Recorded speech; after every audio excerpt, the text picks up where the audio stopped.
Guru Kripa Kevala. Namaste and welcome everyone to Satsang today. Sadguru Shri Moji Baba ki Jai.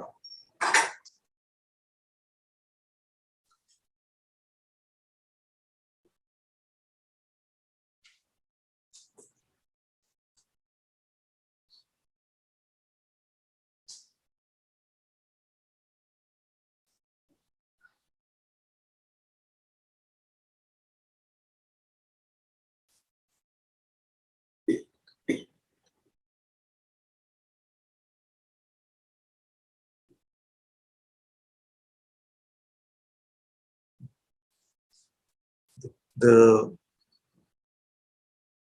beginning of all of this, the beginning of all the trouble, it may sound very simple, it may sound trivial, it may sound that, oh, what happened? Just an idea of separation. Just an idea of separation happened. But what does that actually mean? Let's look at our own life. How do we live? What do we believe? Do we believe that as a fact we are all alone? That I am this, ultimately I am this body, I am this person, and it is all alone in this big universe. And therefore I'm trying to make myself more secure. I'm trying to secure myself through relationships and material benefits.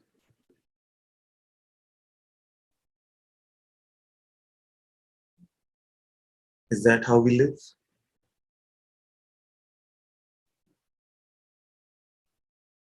Or do we live as if our life belongs to that greatest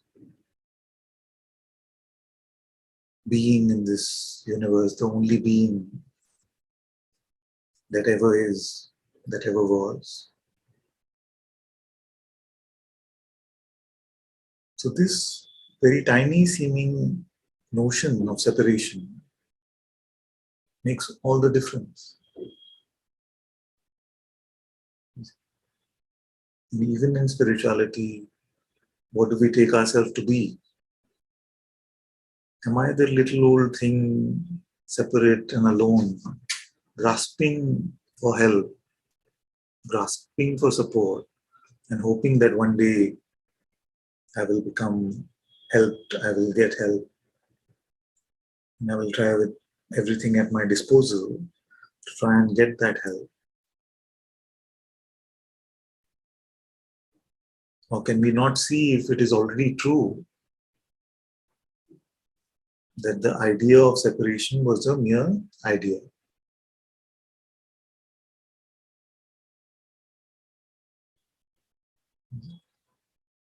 That is at the crux of this. The so-called search, the so-called achievement or attainment of oneness. And if it is truly a dropping of the false, dropping of ignorance,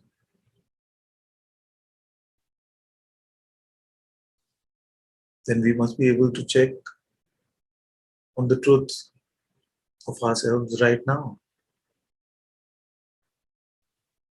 Not waiting for something to happen, not waiting for some experience to show up.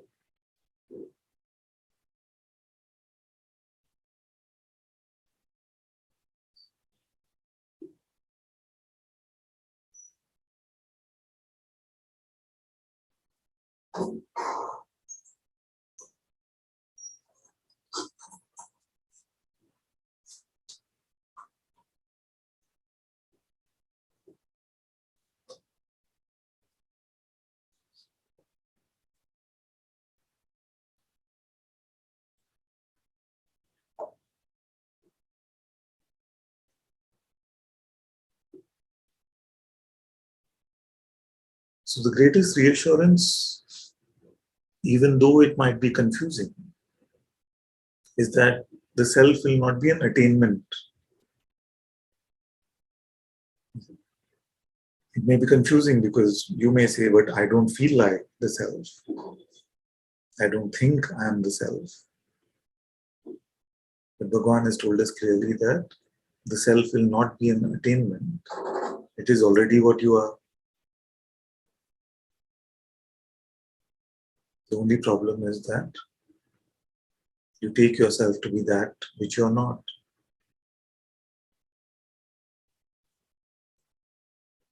When will we stop? What is that auspicious moment, if not now?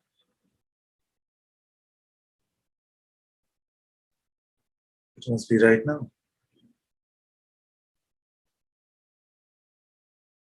And we can undertake some very strange exercises to confirm that which is the most obvious thing in this universe. So in a way, the inquiry is the strangest exercise we can undertake. After so many years of life, we come to a point where we say, but who am I? What? But you already lived 20, 30, 40, 50, 60 years.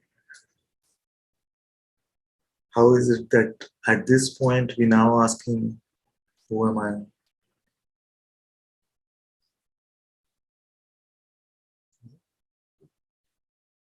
You may say, whose presence is this?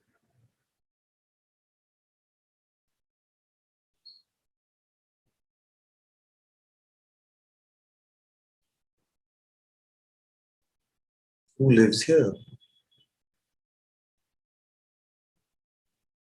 Or whose life is this?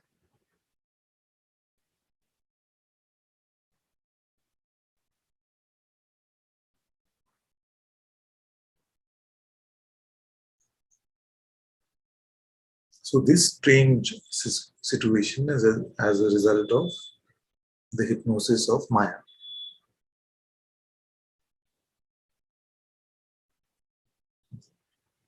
The idea that I am something which is within time, and then therefore within time I have to search for the timeless one.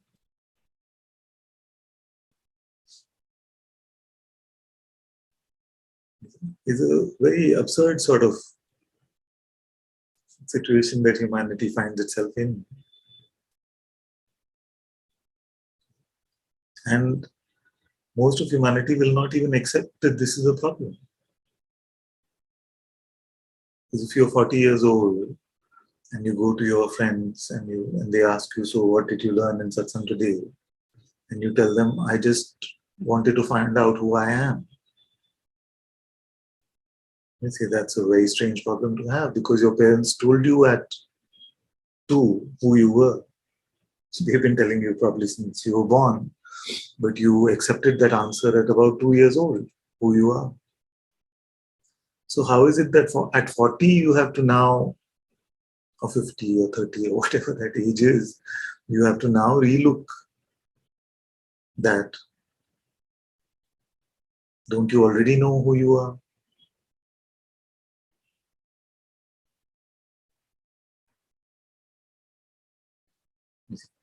So what's the problem? You have a name, you have a body, you have a bank account, you have a job, you have family, you have relationships.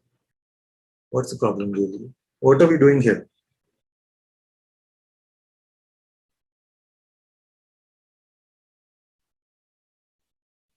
Who are you? You are what your name is. Your parents have told you who you are, and everybody has told you for so many years.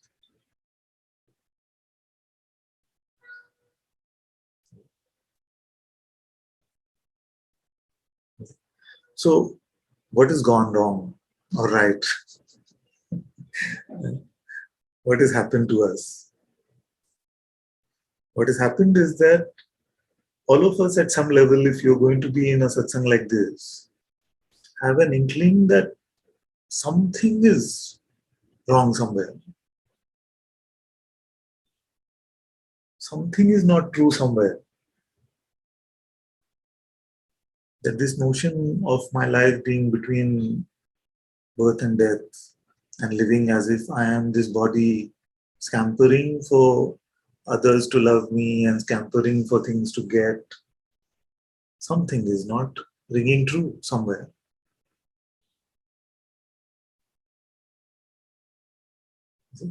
So let's provisionally, whether you agree with it or not, let's provisionally call that a calling from your heart, which is nudging you or pushing you based on the intensity of your longing. Nudging you at least to question what is true, what is real, why does everything that I have here, including this body, seem like a cheap replacement for something which is more real, something which is more timeless, something which is eternal, something which is unchanging.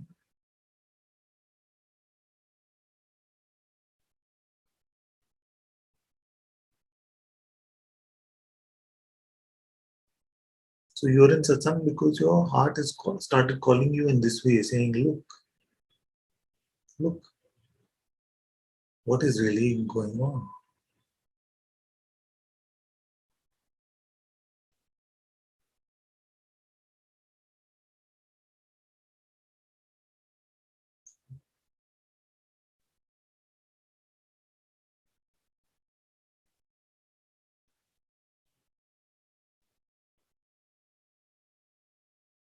So as you start noticing this, what may even seem like a feeling initially, although it is deeper than a feeling,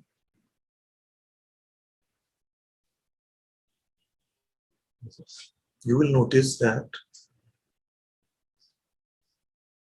it has the potential to attract you towards the reality of God's presence which is within you.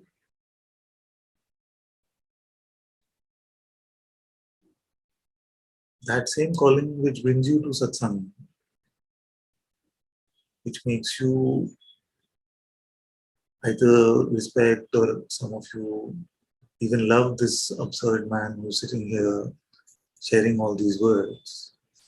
That same love, which is completely irrational, will is the calling of your heart to that to which this body is only an instrument of.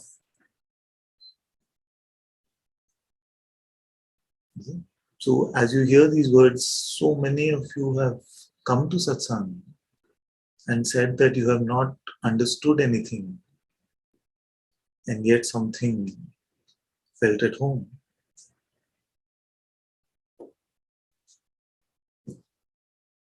And that recognition is primal. Because it did not feel like a new house that you have shifted into. It did not seem like something like a resort you've come for a vacation. But it really feels like some deep connection in the heart. And actually, it is deeper than the deepest connection because it is the very heart itself. And this heart is not some physical heart, it is not an emotional heart. It is the very essence of your existence, which has been shrouded now under the clouds of false identity.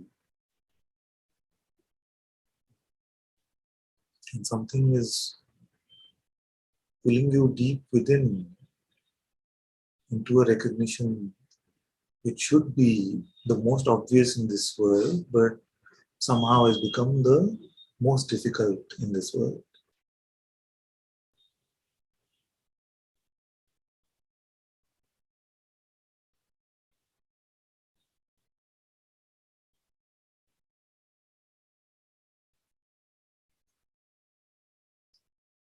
So as you have started to become tired of an evaluative and a judgmental sort of existence where all you're doing is adding to your narrative based on the judgments you're making of things that you encounter,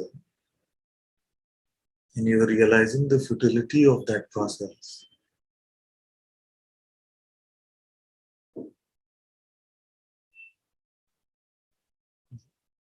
Realizing the futility of human existence, where what do? Wake up in the morning, we start to judge. We judge maybe the state of our own body. Then we start to think about what do we have to do. Then we go from place to place. I'm sorry, I'm not good at this part of it, but probably we just go from place to place, and we are constantly trying to collect and gather, find out what is useful for us, what is useless for us, either in terms of knowledge or in terms of things. So we are looking at constant um, returns for our time spent, value in return for what time we are spending. And at the end of the day, what do we have to show for it? Just before we sleep. How is that different? How are we different from how we started the day? Maybe we have gathered, if we have a quote unquote good day, maybe we have gathered more objects. If you had a bad day, maybe you lost some of those objects. Maybe if it was a good day, you can say to yourself that, oh, I'm smarter when I'm going to sleep tonight than when I woke up this morning. But that smarter is usually just a bundle of concepts which you will forget soon, and you will definitely forget at death. So day after day, our life is like this, and soon we run out of time.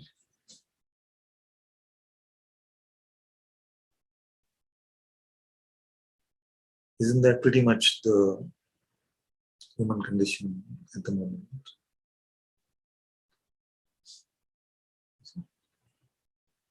And also there is an aspect of, so the antidote to this for some in the world is to go chasing experiences. I don't want to live this myth of Sisyphus type life, so I will instead travel. I will instead do something adventurous. I will live like a rebel or a sadhu. I will live in a different way where I'm living, just experiencing everything moment to moment, just experience, experience, experience.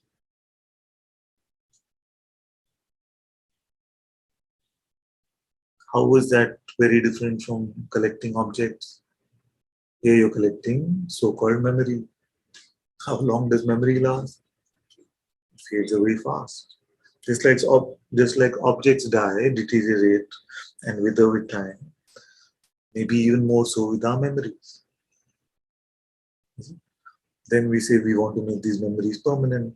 So what do? We take them into photographs. We have these phones we carry around.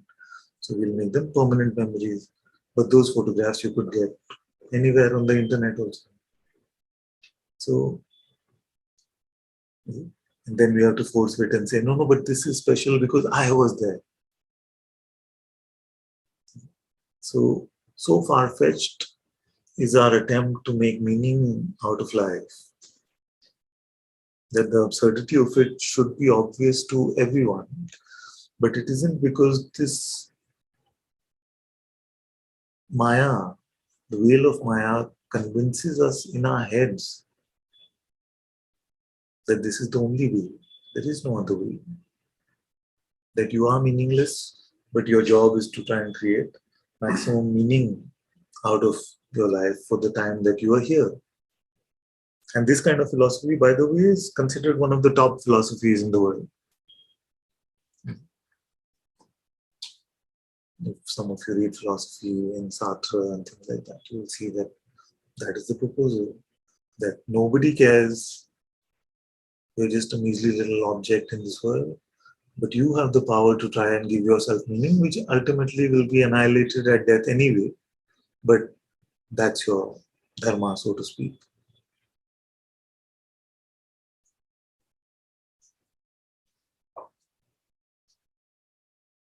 But none of this is actually true. Because the basis of all of this itself, the basis of all of this is what? That the separation actually happened.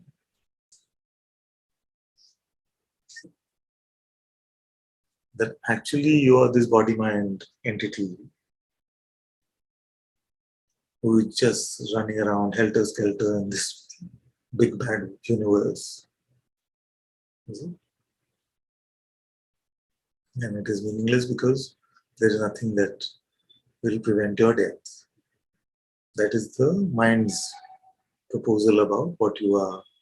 And then we try to fight this with all our might and ultimately die. That is the false idea about who we are.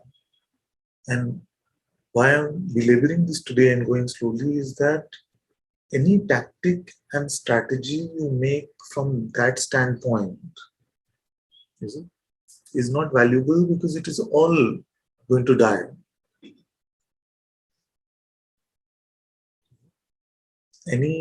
With the standpoint of individuality and separation, any ploy or tactic, any notion that, oh, with this I will attain something which will go beyond death, beyond limited time and limited space. You see, it is just not possible. So, that is one way to try and live your life, to say, okay, I am this body, come what may, I am this person. Then I have to find a personal philosophy for myself. What is my way of life? Based on what I determine to be good or bad, I will live in that way. So then I am now living on my own terms and I am able to determine my life. The end point of this, I cannot change. When will it happen? I cannot predict. See? But while I'm at it, I'm going to be at it. That is philosophy number one. And whether it encompasses material goals, spiritual goals, religious goals, that philosophy can encompass whatever you want. But it is squeezed between your birth and your death. You may have fancy notions about rebirth and all of that, but you cannot truly live in that way, because once you take yourself to be this body mind, then all this notion of continuous life and rebirth and all of that just feels like something that you say to yourself to feel better. But actually you still take yourself to be this separate body. So I'm pointing out the hopelessness of this approach. There is really no point to creating these kind of personal philosophies and ways of life, and I'm going to live this way and I'm going to live that way.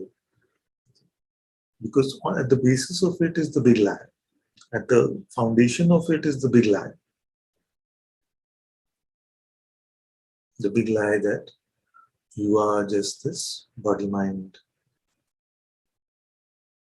that you are a separate person.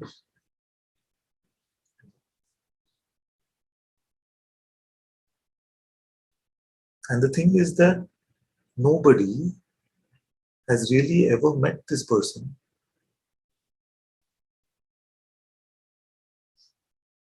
You've not met the person who wants freedom.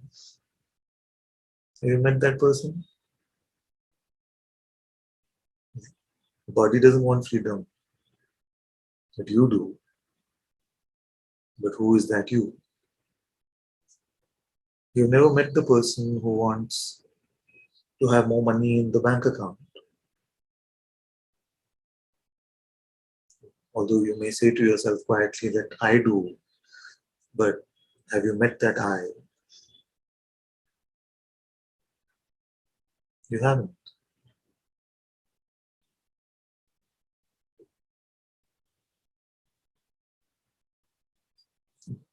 So not only is the foundation of this individual life completely futile, it is also not something that, unlike the rest of the world, is even perceivable, because this person is not perceivable.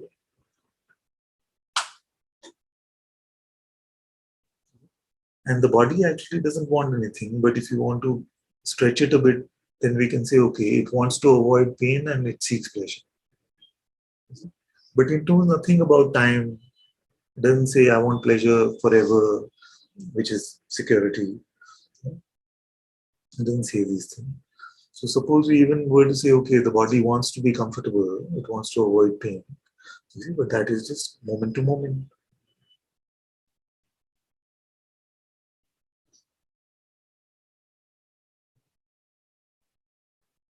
So we've lived in this world of Maya where we've considered ourselves to be something or somebody that we have really no evidence about.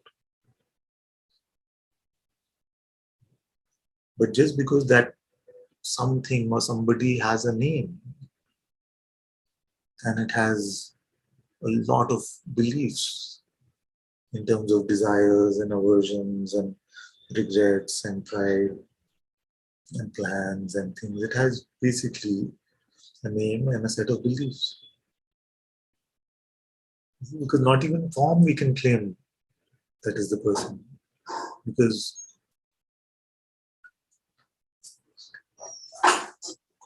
nothing, for example, you're here for freedom, your body will not attain anything out of this. You see?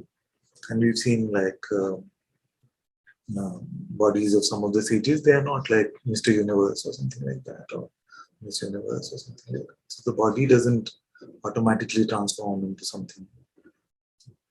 So you're here because something irrational has gotten a hold on you.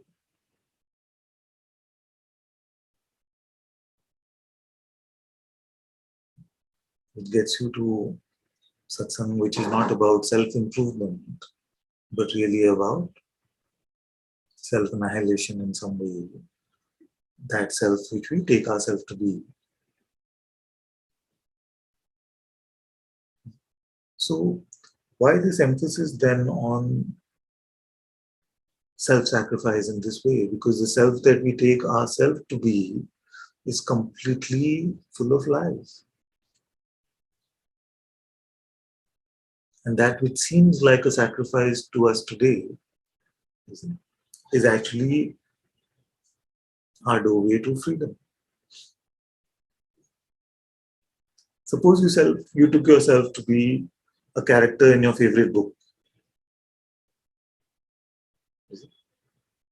And your life is actually fine. But that character in the book is going through a lot of trouble. Then you go to a psychiatrist or a doctor or something. And the doctor says, but you're not that. And you say, how can you say that? I came here so that you would help me. But the doctor says, no, no, forget about that. You're not that. I can't forget about it. I've done so much in my life, and you're still talking about the storybook character's life, saying, I've done so much, I wanted this and I wanted that. You see? Then what happens is that the doctor says, okay, you're not going to throw away all of this at one shot. So let's figure out if you can start dissolving some of that. So what are you attached to? Oh, I'm very attached to my job. So let go of that attachment. Can you do it? I don't know. Maybe because I'm more attached to my children. The job I can do. And remember that all of this is about the storybook character. All you have is a narrative. You see, you have no other substance but the narrative. So slowly, slowly, then you start to say, oh, but this doctor is very tough. He says, don't be attached to this and don't be attached to that. Easy for him to say. You see? So, so behind all the fancy words, that is all that is happening. We're letting go of false attachments. And at the moment, they may seem like sacrifice. You see? But you're only coming into alignment with the will of the reality that you really are. And you're letting go of the made up, nonsensical storybook version of your life.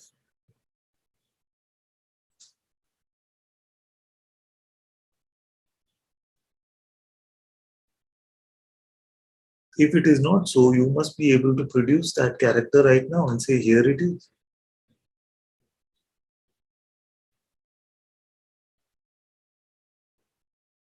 Here is the one who's on the spiritual journey and wants freedom. Show me that one.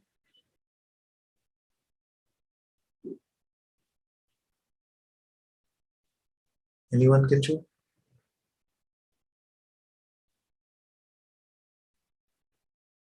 Nobody can find that one. So this is the challenge in front of us. So we've seen that the false we cannot find. Now your mind will say, but the truth also we can't find. So this challenge you must accept. Everyone's with me so far? Okay. So let's say that we accept this challenge and say, okay, you say that the false I can't find. But what you're telling me that I am one with God, even that I cannot find. So as your teacher, I must be full on about this challenge and say, let's accept this challenge together. And if you're open, then I will show you how this is true. You see? But as I show you how this is true, you must also promise that as the calling from your head comes, saying, come, come, come back to the storybook world, at least that is familiar, even if it is full of death and suffering. You see? You must not follow that temptation. Is it a deal? Because if you make this deal, then this is completely possible. If you hedge your bets and say, let me check. First tell me, then I'll see. That we cannot do. You see, it's like if you're going to board this spaceship, you cannot say, okay, now half of me I'm going to leave on the ground. But let's start taking off a bit and then we will see. Okay? And although I'm saying it in a very simple way, that is what is stopping most of you. You see? Because like Papaji said, you already tied yourself to something on the outside. Okay, this is a good story at this point, so let me share it. One man, he was sitting at Papaji's feet and he said to Papaji, at your feet, master, everything is just fine. Everything is just fine. I have no trouble, everything is completely fine. But when I go into the marketplace of the world, that is when the struggle starts again. So Papaji told him that if at the feet of the master you are fine, then why do you ever leave?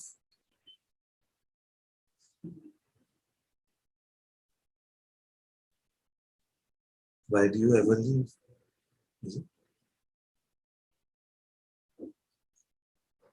Now our excuse somewhere may be that, but when I'm not in the energetic zone of satsang,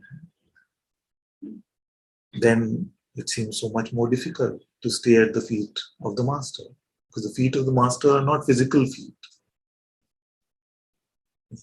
So it seems much more difficult to stay at the feet of the master. But there is a hypocrisy there.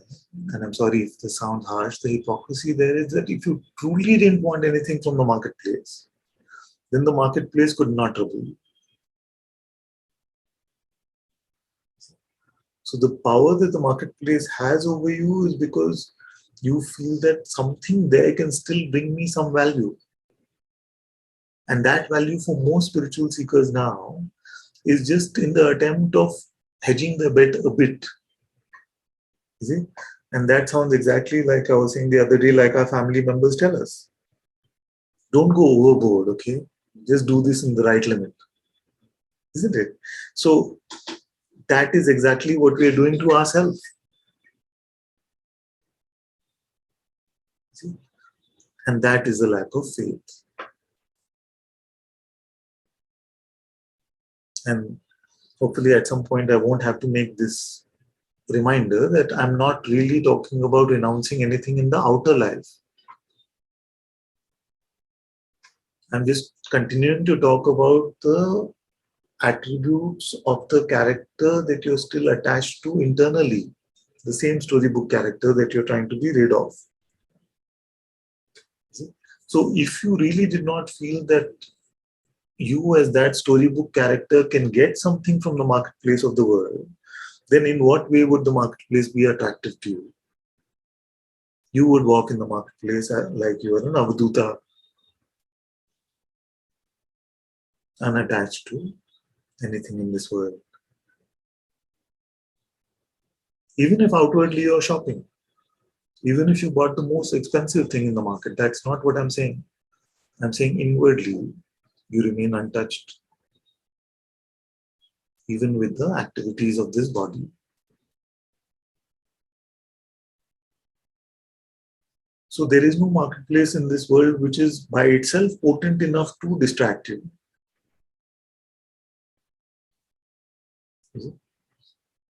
It is not like that. It is just that what happens with us is that in the satsang environment, we feel like, oh, fully satsang, satsang, this life is for Guru, this life is for God. Then we go into some other environment, then we feel like, yes, I have to balance this out a bit. I can't go overboard. It's not, can't be all about God. Let's be rational a bit. You see? So we are playing this game. It's not about our family. It is not about the world. It is not about society.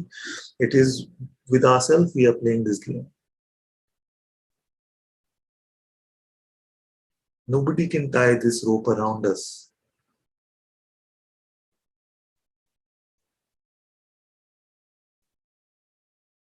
And most of it is around fear of self-image and hurting other people or disappointing someone or some ideas like that.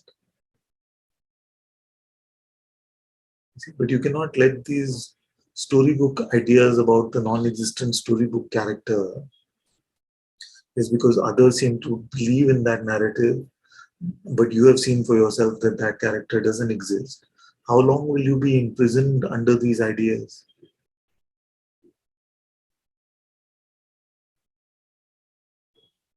See? So, what is really happening? Your master is calling you home, and the master is always saying, right now. You see? The mind is saying, yeah, yeah, very good today. I feel like I've done well today, now a little more tomorrow. So, and where does this end? Again, another Papaji story. He said he visited a disciple who hadn't visited him for a long time. I'm just making it short. So he visited the home of this disciple because Papaji was visiting that city. Papaji knocks on that one's door and asks his wife, where is he? I haven't seen him. And this one brings out a urn of ashes saying, here he is.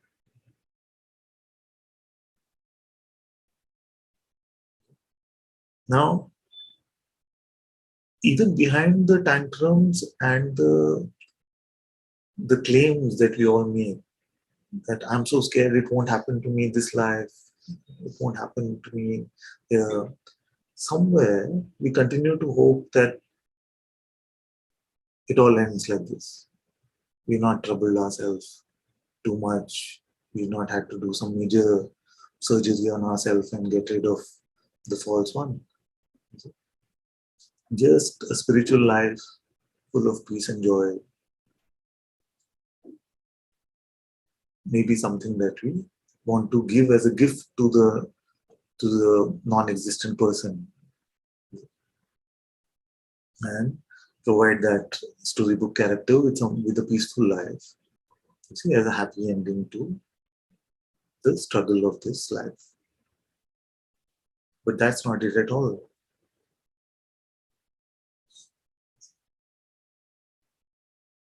Okay. So, how do we come to reality then? The challenge was that the false is not seen, but Father, can you show me the truth? Isn't it?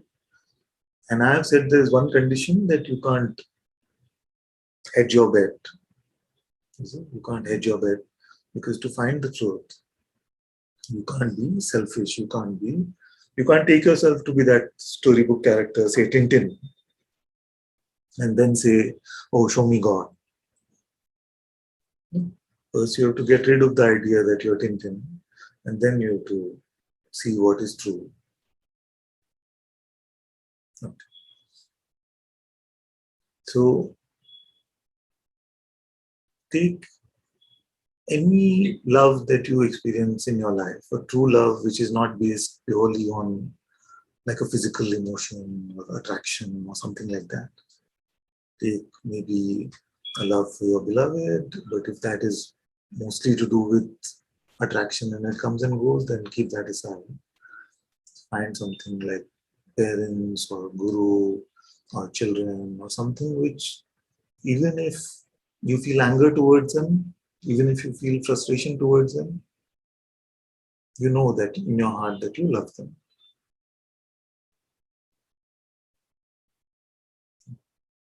Can you find that? Don't worry, it is objective as we are starting with. So remind yourself about your love for this one, even if it is God.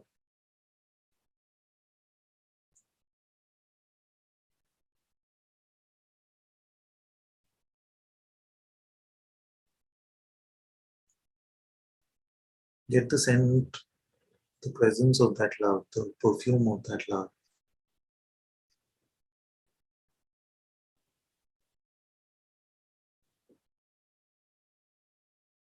Don't evaluate at all.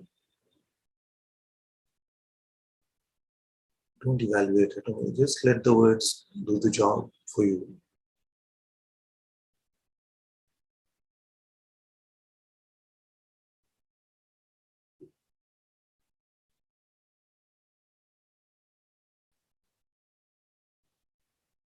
Because for many of you, it may be the impersonal love you feel towards Guruji, an aspect of God like Ram, Krishna, just God itself, Allah, Jesus.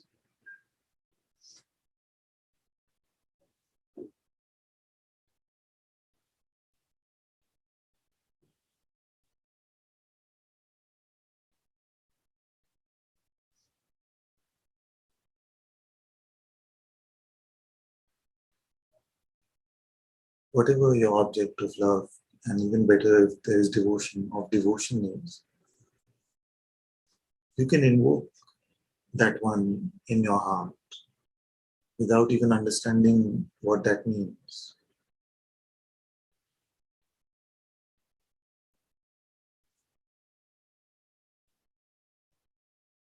Upon invocation, you may experience some love, you may experience some images, all of this, allow it to come, it's all right.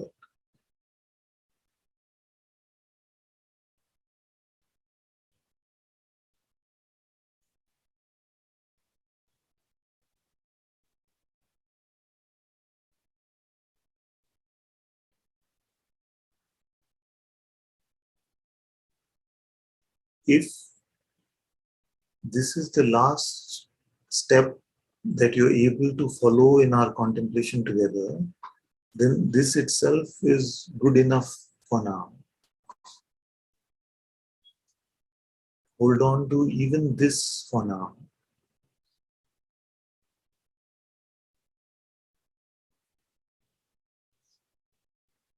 You have invoked the presence of something beyond your limited storybook self. And just in that pure invocation, you may experience some love, some peace.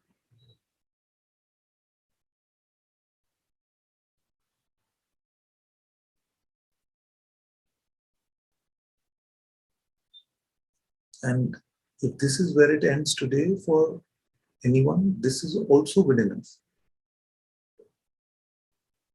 Because at least you have gone beyond devotion to the non-existent ego to a devotion to something other than yourself or what you take yourself to be.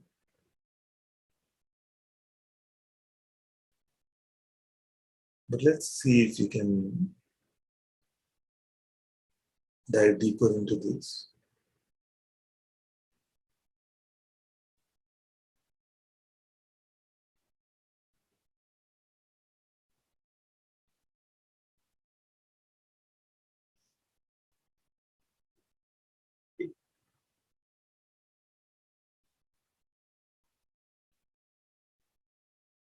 The fragrance of this one,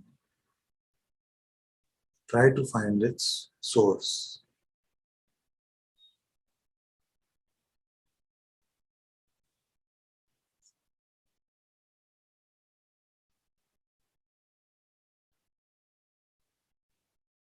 Find where it is coming from.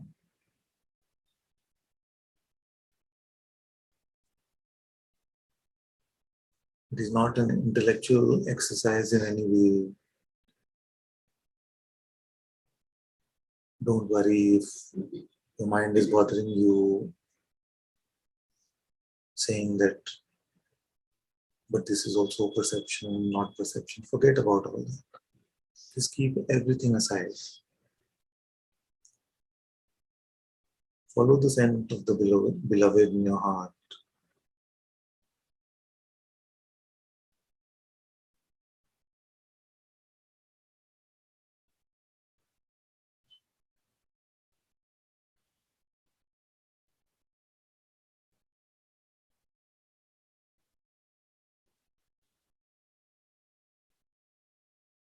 If it seems shaky, then you can invoke the presence again. You may say, Krishna,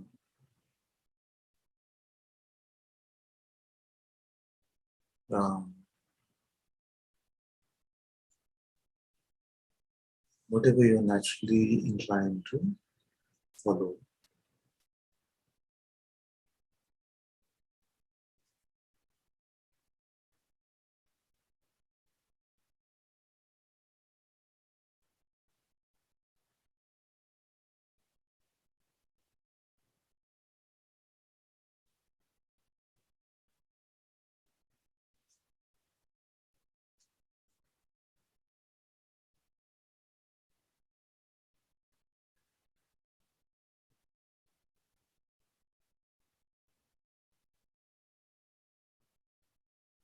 Jesus help me, Allah, Mother, whatever attracts you.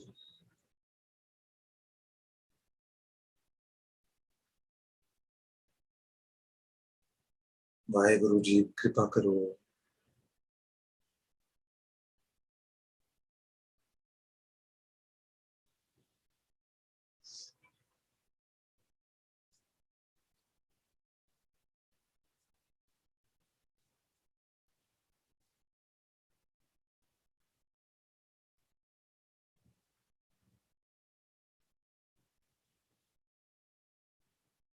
Guru ji bless me.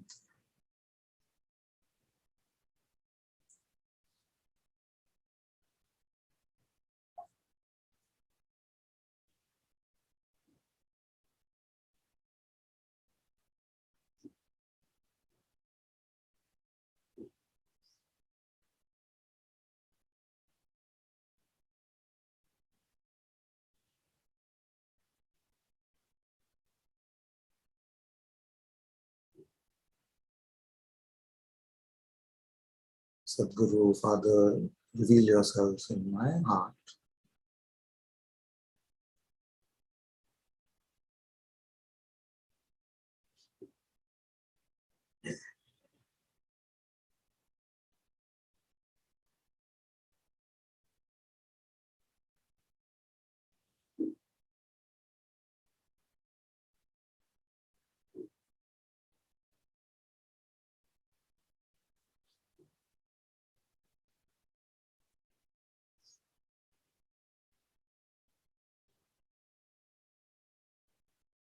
And if you feel stuck here, remember that this is not stuck at all. It's pristine because you've come a long way from the storybook life. Already you've come a long way from the false narrative.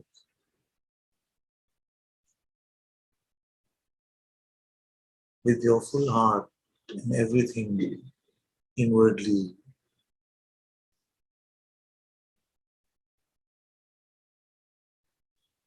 follow the perfume of this presence. In whichever form appeals to you, whichever aspect,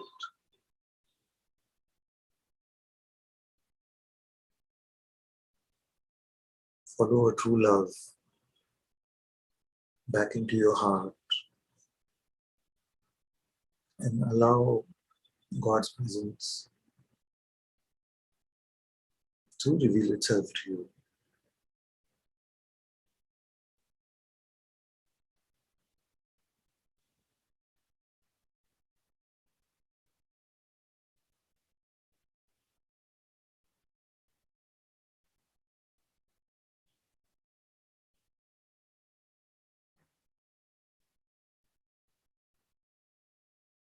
Don't expect or judge the form in which it has to show up.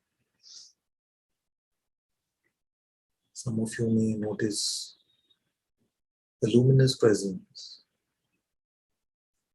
Some of you may notice the luminous presence in your heart. Some of you may notice it all over your body. Some of you may notice it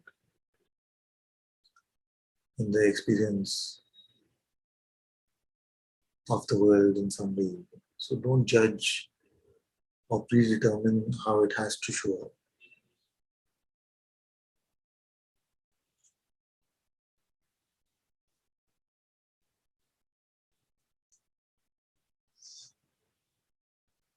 Having said that, I also have to say that here the core of the presence is experienced in the temple of my heart, in the altar of my heart. As the core of it, it is of course boundless.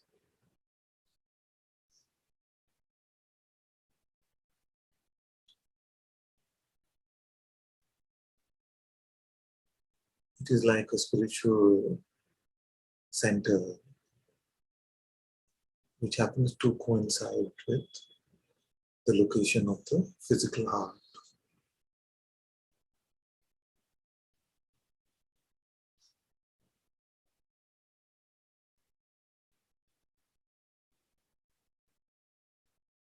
And although we may call this a light, it is not a light like a light bulb.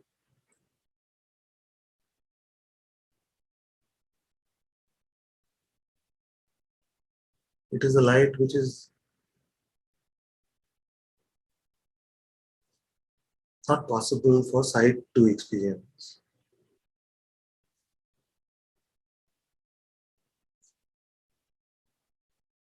In the usual experience of the world. So some of you might find it as a sweet vibration in your heart. Some of you may experience a luminosity which emanates in this way.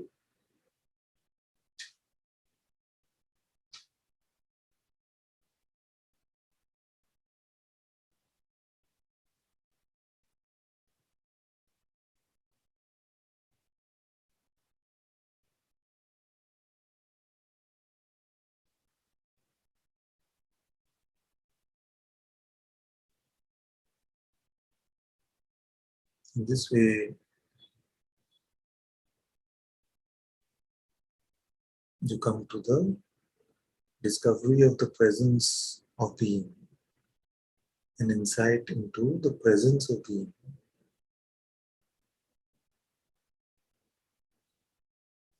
An insight into your Atma itself.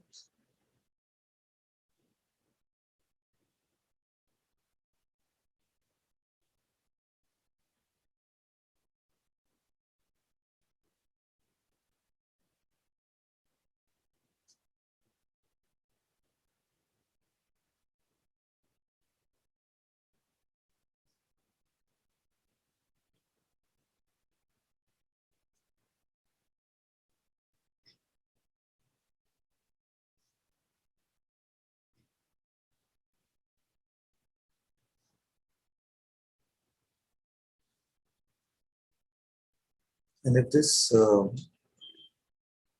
insight, if this discovery is not apparent to you,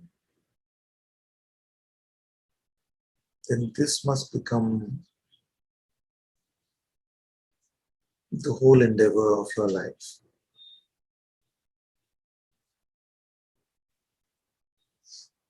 This is the holy endeavor that must become the whole endeavor.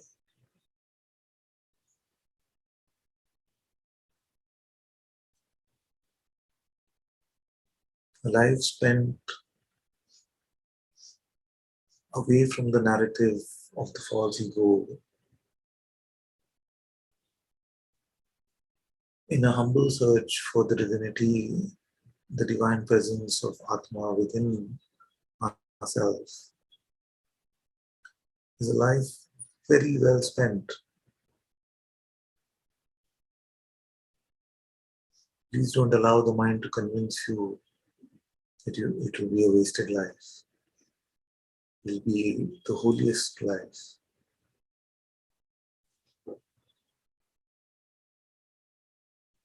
Empty of selfishness and pride.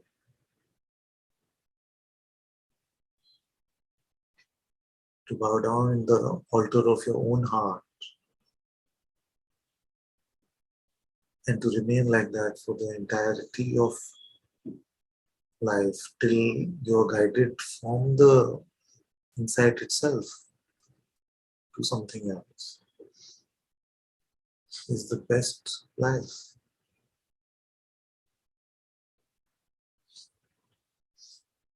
Nothing else deserves value or importance. Only this discovery.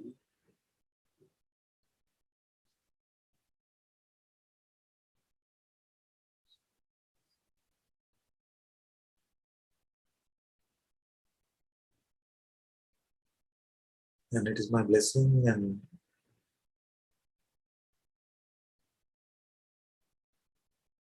if there is any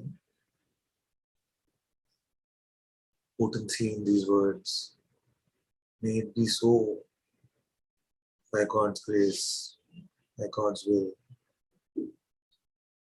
that all those who look for God's light, God's presence in this way, with full humility and selflessness, may they come to this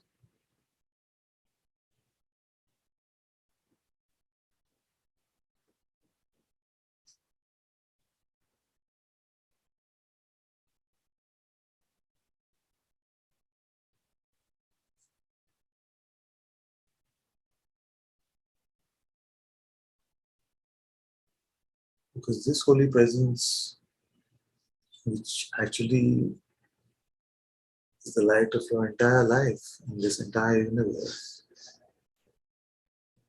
to live as if we are oblivious to that or it doesn't exist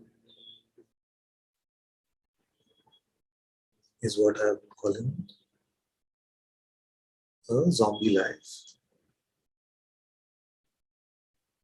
And I'm sorry if that term seems a bit harsh, but really what I want to convey is that to have a life where the source of life is not apparent to us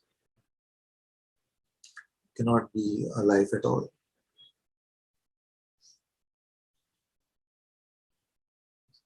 So, with all your might, with everything at your disposal, have a single full-hearted focus on meeting God's presence, God's light in this way.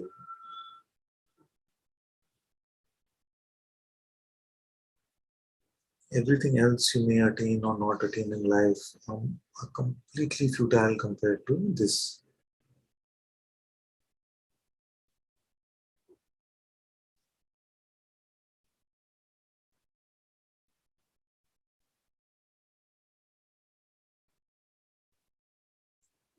So we've looked at the value of love and devotion, how we can latch on to the perfume of that love to guide us to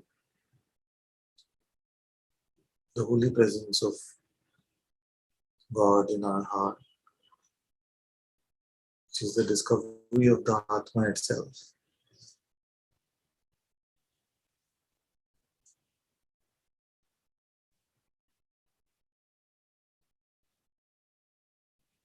Your heart's thirst and longing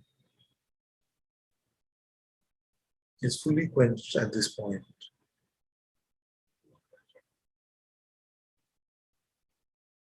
It is not possible to desire after this. In this pristine holy meeting with divinity,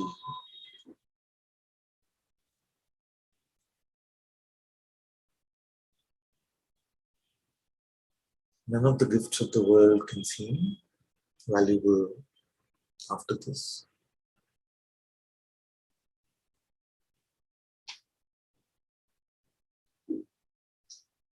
So this is the discovery of God's presence, Atma, beingness,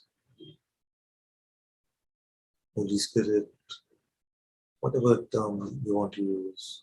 Sadguru presence, of course, is a beautiful reminder of this.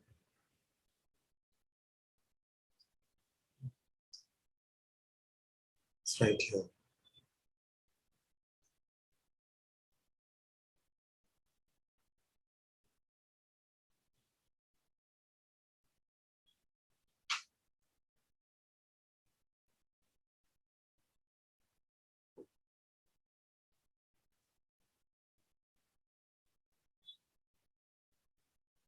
At this point, all that raving and ranting I've been doing over the past many weeks, you will meet the fruits of that, because the mind will try to tempt you with everything which is selfish, which is an ego-driven spirituality, where you wanted God to help you and all of that. So hopefully I've chopped away most of that so that you can rest.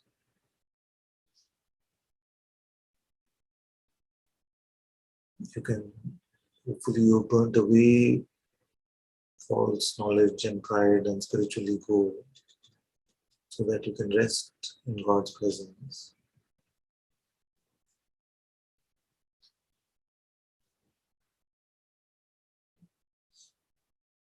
And if it is not so, then of course the same presence will then provide words again to undertake the cleanup exercise over and over, which I'm happy to do.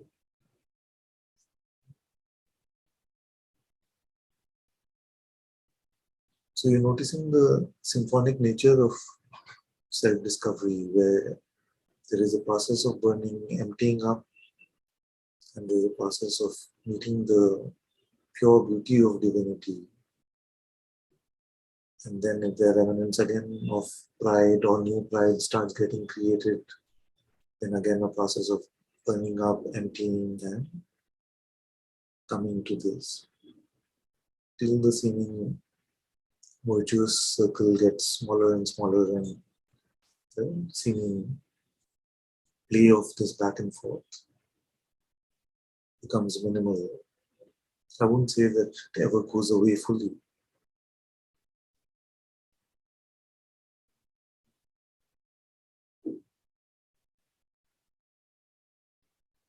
So notice that I use the phrase presence of being. And I said beingness or Atma or Sadguru presence or presence of divinity or intuitive presence. All of these we can use synonymously.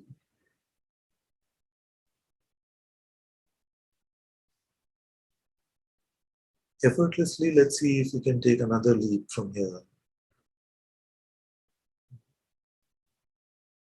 There's no effort after this point, it's not possible. So let's see where God's grace takes us. When we check on this presence, we may check using a question like, does this being have a boundary?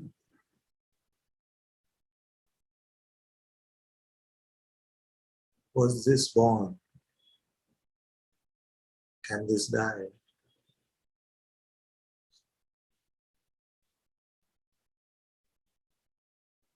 All the beautiful questions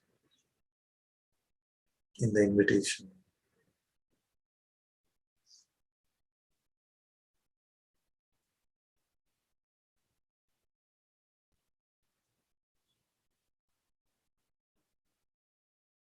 You may find that this presence itself is showing you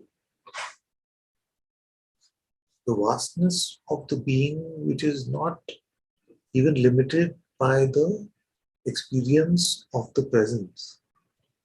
Don't try to understand these words, I'll repeat them, whatever comes. Just follow along, don't understand. You may find upon an inquiry like that the light of this presence itself reveals the vastness which is beyond the experience that we can claim to have about the presence.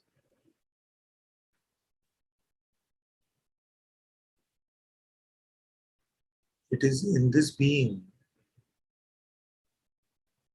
that all the universes, all the constructs of time and space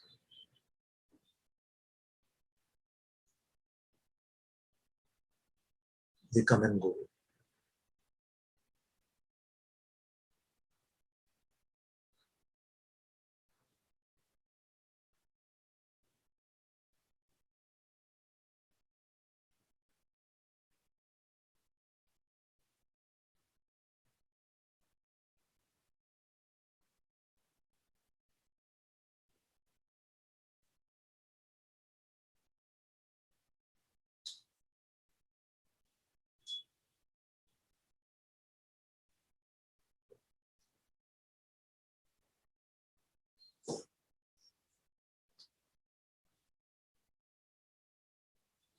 You may call this consciousness or God or the Word, the Son of God, being Paramatma, Saguna Brahman.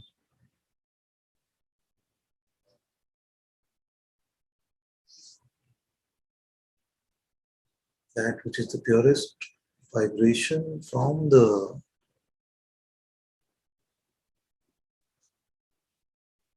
ultimate absolute reality.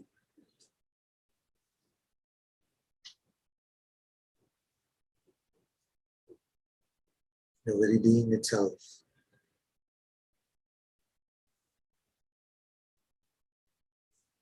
presence of which you noticed within your heart, the vastness of which it itself, the presence itself is revealing to you now.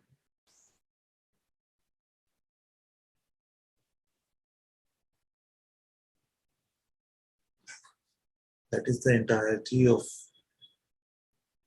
the I am.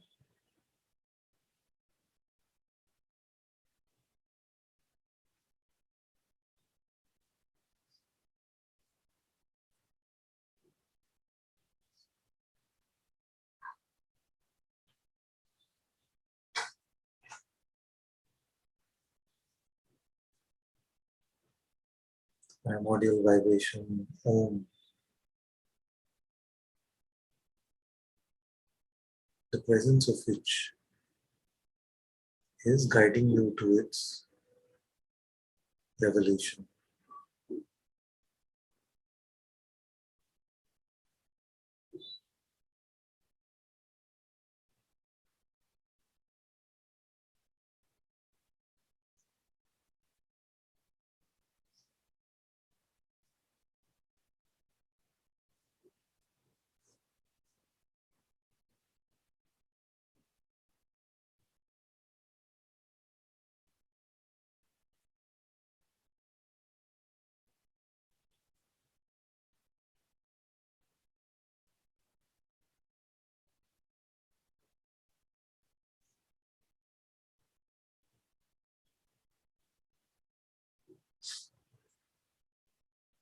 This Paramatma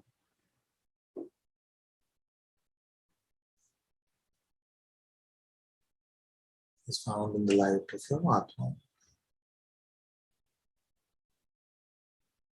Not that they are two, but you're meeting the entirety of the oneness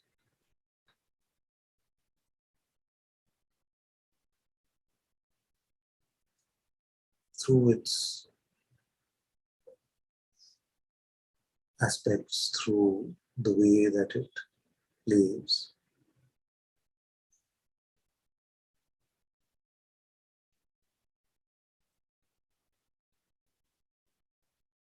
So the presence of your being, your Atma, is the point of intersection between that play of time and the timeless. It is the portal which, when you go outwards into the world, provides the light for all of this manifestation. But as you navigate in the other direction, you meet a vastness which is unfathomable to your mind.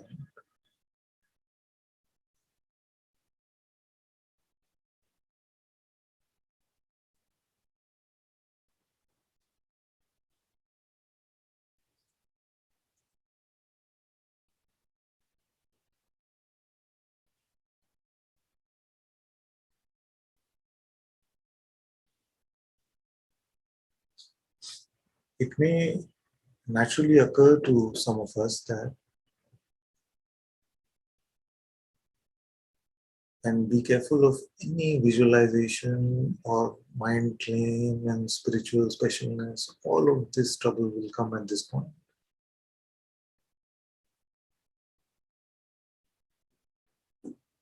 You have to be vigilant to not buy into any idea of trying to grasp the ultimate.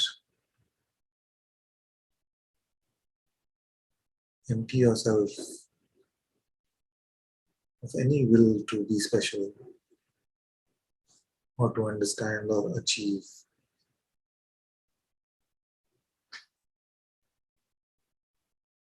Remain in the humility of a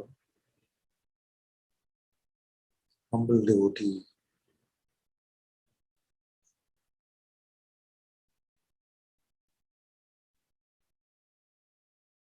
You may notice that you are the witnessing principle or the awareness that is aware even of this being.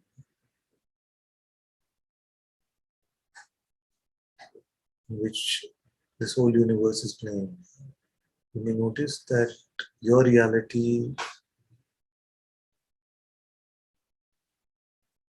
is in a dimensionless dimension beyond even this. And I'm using these words just to avoid any visualization that you could be doing.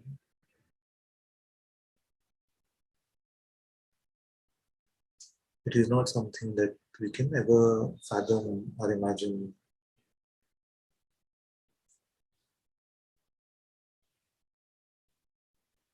Absolute purity, absolute innocence,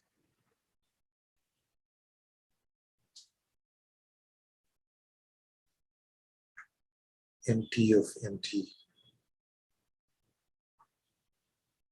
beyond something and nothing, beyond being and not being.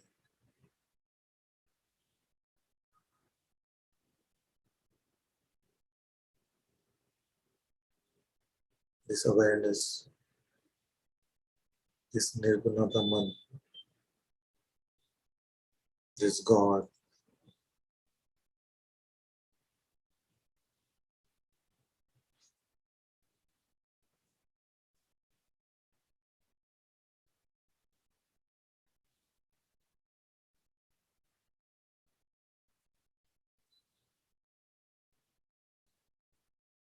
is not something that we can attain or achieve.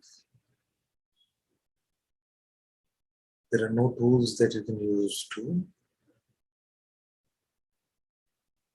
get to this point. That is called pure grace. There is nothing we can do to deserve this. There is nothing that makes us worthy of this. That blessing of this supreme insight is the undeserved blessing of grace.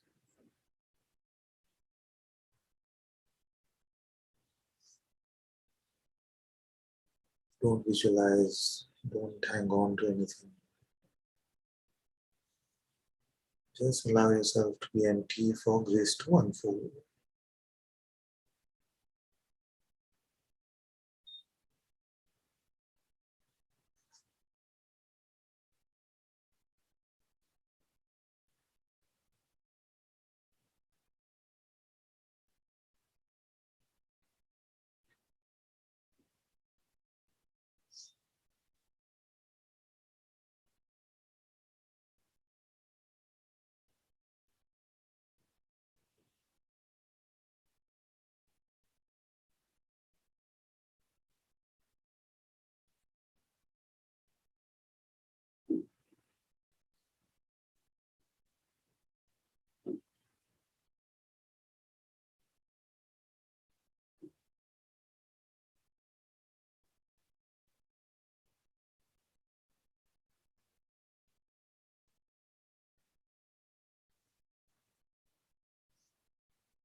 All of Satsang,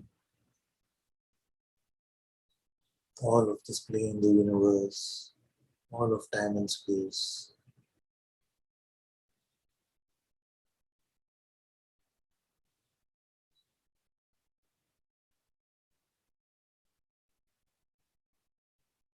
everything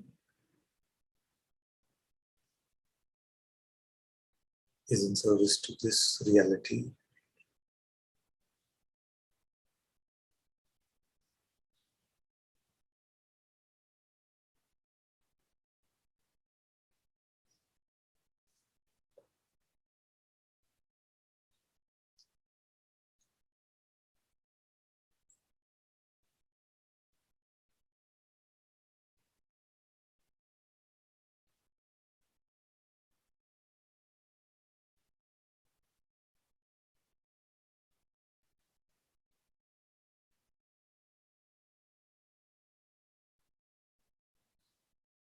Full blessings with you that may you all come to this discovery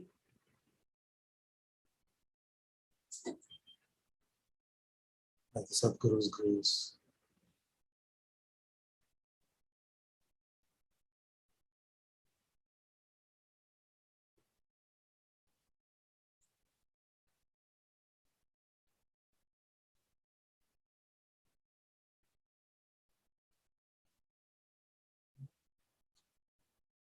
Some of you may have noticed that in my expression, I use God, the term God pretty liberally, so I may use it for God's presence, which is Atma. I may use it for being, which is Paramatma. I may use it for the absolute reality, which is Nirguna Brahman. So all of them for me are God and worthy of full reverence. That which I find, yes, this is an important point. That which you find in your heart, don't believe that that is some midway discovery or there's you just at some halfway point or something. You're meeting God's presence. It is one God. It is not three. So none of what I have said so far should make you understand that there are three. It is just one, but one playing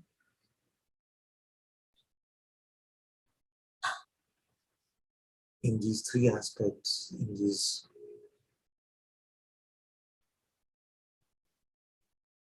in this play of grace where the discovery of the formless reality seems so far off in the human condition that God in God's grace has given us the support to meet God in this way.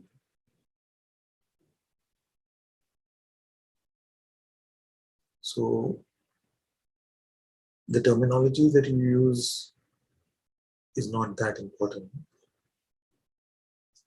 But don't be quick to jump to like a super Advaita type terminology, which is just like, oh, it's all Brahman now.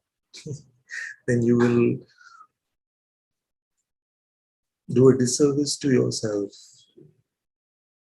in using that which God has made available to us in trying to have like a sort of mental Advaita. So whether you say Atma or presence or Sadguru presence or God's light or beingness or Holy Spirit, and then whether you say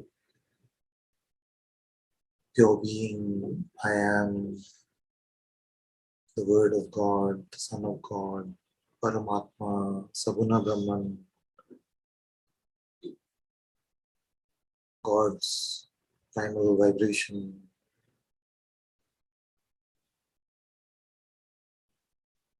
All these terms, as long as you're saying them from your own inside, it's completely fine.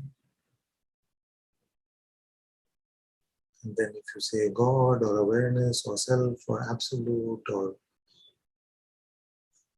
Nirguna Brahman,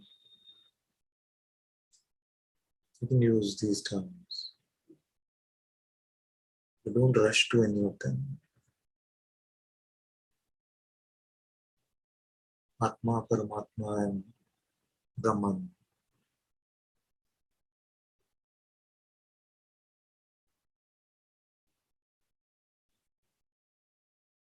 The other way being Father, Son and Holy Spirit.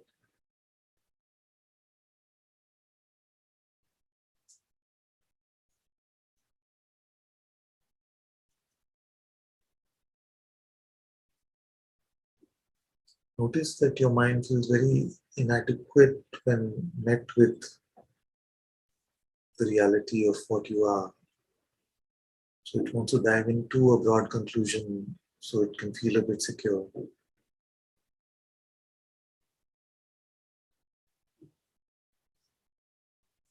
But truly it is not in opposition to you.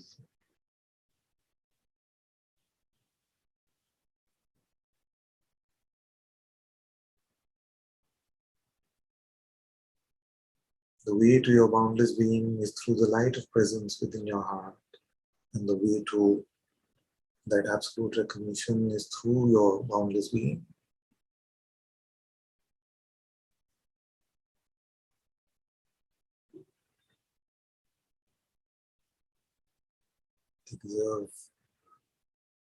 God deserves full reverence in whichever aspect you're meeting God, even as life, even in the outer life.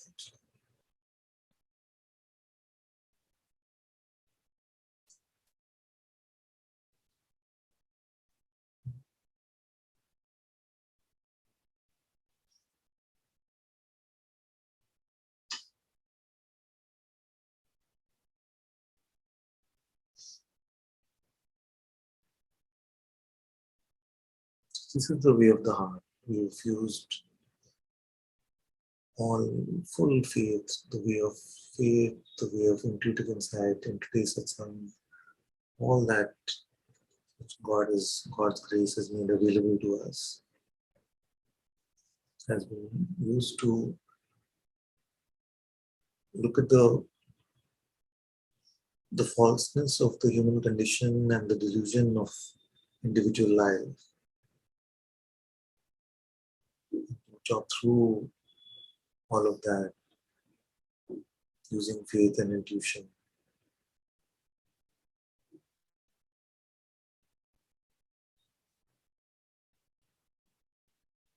And discover this vastness which is unimaginable to the storybook character that we started with.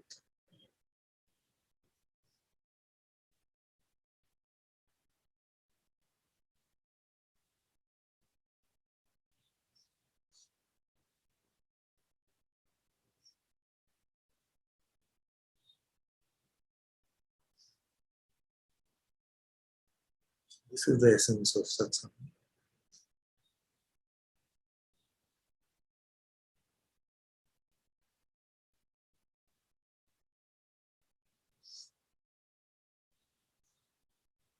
And remember that I've given you advice at every step, and you can relook at this recording. But at every step, as long as you have taken the first step, which is to turn away from an egoic life, you're already in a blessed life. Your life is already blessed. So don't get into any spiritual competitiveness or achievement or progress.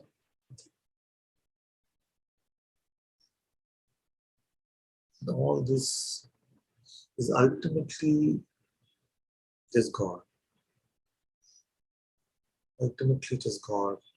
And provisionally just between God and you. None of it, nothing else really is important.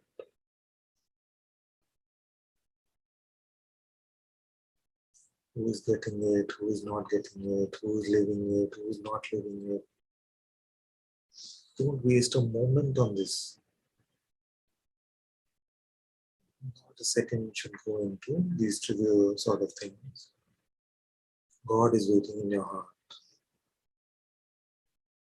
And you have to take a call now whether this man saying all this to you is either deluded or a crook, or he's telling you something which is true. Because if the potential to discover God is there for you today, what else can be worthy of your time? Unless I'm lying to you. You're fully free to check that if there's any motivation that I would have to do that.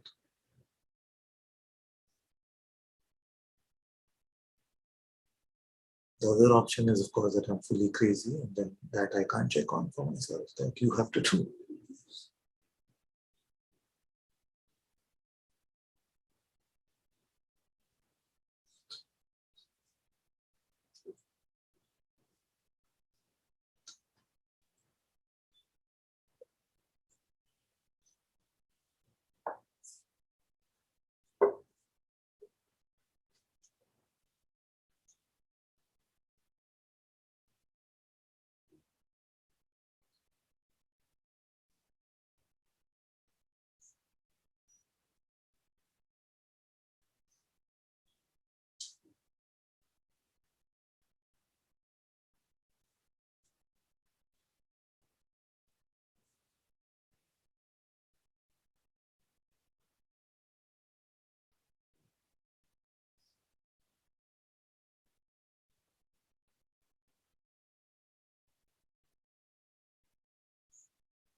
Okay, let's hear Georgie if she still wants to ask.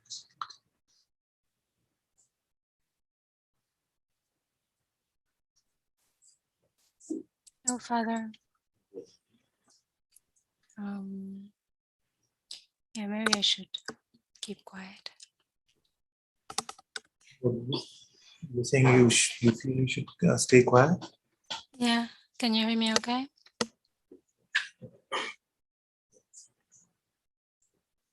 Yes, if you feel to stay quiet, that's fine, and you can send me a message later if you like, or if something is coming, you can share whatever you feel. Everything you said, you were even in the contemplation this morning on Discord. Everything was like you were hearing me, reading my mind, and it was a conversation.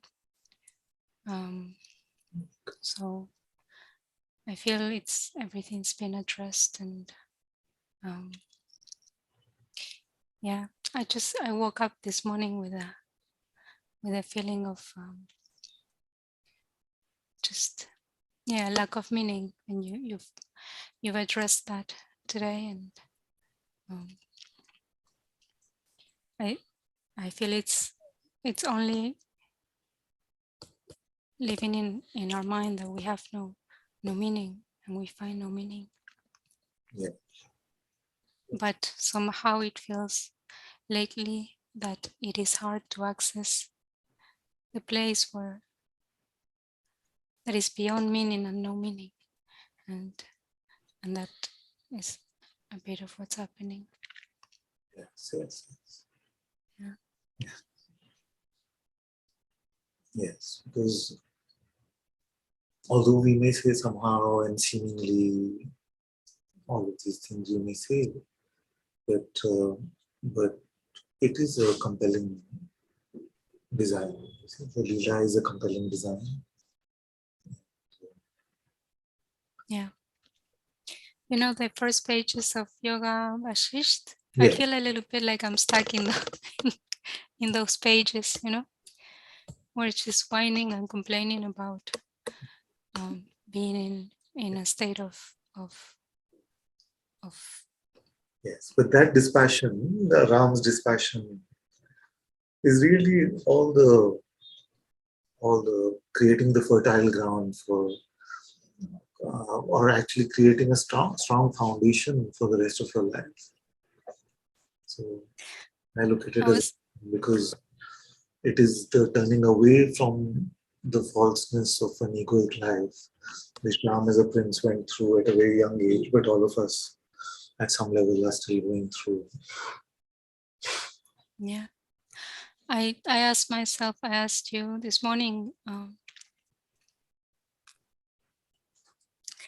I had this question, are we not supposed to be happy? Should we not be happy? Not supposed to be Sorry? not I didn't supposed to hear. be happy. Only We're supposed to not be with God. Everything that is okay, this is very important. Good point. Thank you. Thank you for bringing this up.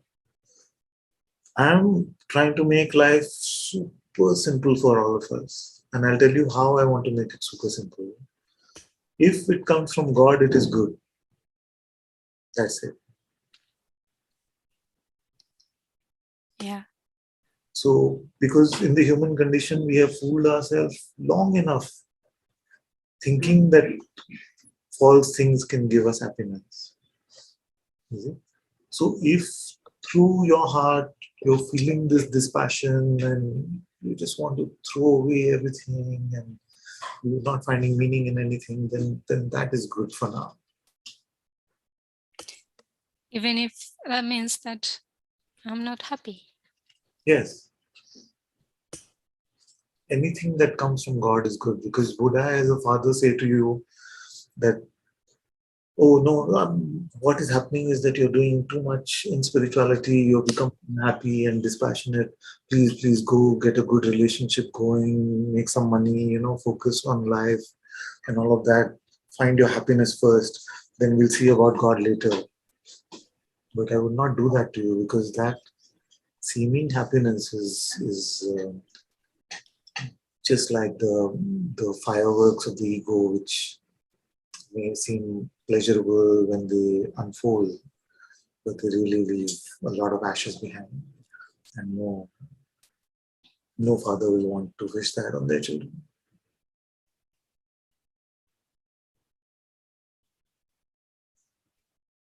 Pick God over everything. God's light, God's presence over everything. Don't bother what your state is. Don't worry about anything else. Are you in God's light or not? That's it.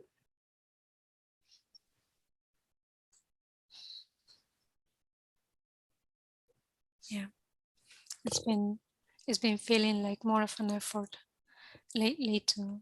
Okay, look at a metaphor. Yeah. Suppose you're in your bedroom and in your living room, Krishna has arrived, like in the flesh. And I say to you, my child, you go to your living room, Krishna is actually in the flesh, the same one who spoke to Arjun is sitting over there. You go meet him. You say, but I want to resolve my happiness or unhappiness problem first. But Father, I have a bit of a resistance to this because how do I now equate happiness with God? Don't only equate God with God. But is it not the same thing? No, it's not.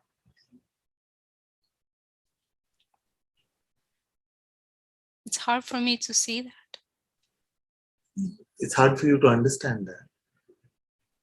But every time that masters speak of God, they equate it with happiness and with love, and every time we have seen clearly there is happiness. So if we make a false equivalency like that, okay, that now my evidence to check on God is my state, whether I'm feeling happy, they're the same as bliss chasing in some way. What if you met God truly and God said, now your state will be unhappy for the next 100 lifetimes? What would you pick? Is It's God? just that. I see where you're coming from. And a lot of that has to do with like a spiritual marketing. And I hope I have not said happiness too much. But everything else has to become secondary to God. And even if you were pulled into spirituality because you thought you'll always be happy, sorry, you were sold a bad deal. It was some tourist trap. Okay. Even if I discard everything that every master has said, there is also my experience of exploring and, Yes. and So finding. you went to a mandir that used to give some sweet prasad. Now it is giving salty prasad. Yeah. It was the temple priest to change. Sorry? Temple priest will give you what the temple priest will give you. You cannot decide that. But really, it is worth contemplating that if the byproducts change, do we start questioning our own insight and discovery? And that may be a very good contemplation. Yeah, I suppose like when there is too much noise of mind, I simply try to find myself, and lately I feel like I'm not finding myself. And How do you know? Because your mind is telling you you're not happy. maybe because I'm not fully surrendered. Maybe that's the problem. Right. But remember that if you follow the voice of the thief as to where the thief is, it will never tell you the true address.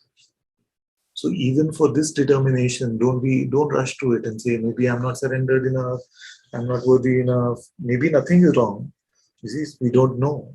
So all you first have to do is check with your intuition, check with that same Sadguru presence which I pointed you to. And if the answer is not clear, then remain empty of desire, will, conclusion. With all your might, remain empty. Because if you take a If you follow a false conclusion once in this life, you don't know what road that will lead to. So just break that, short circuit that right now. So when the mind becomes somewhat hellish, does that mean just let it be? Yes, of course. Let the mind be hellish. Has God's light gone missing?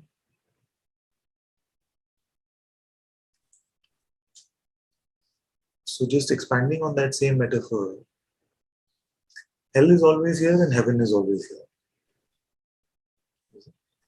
It's always here.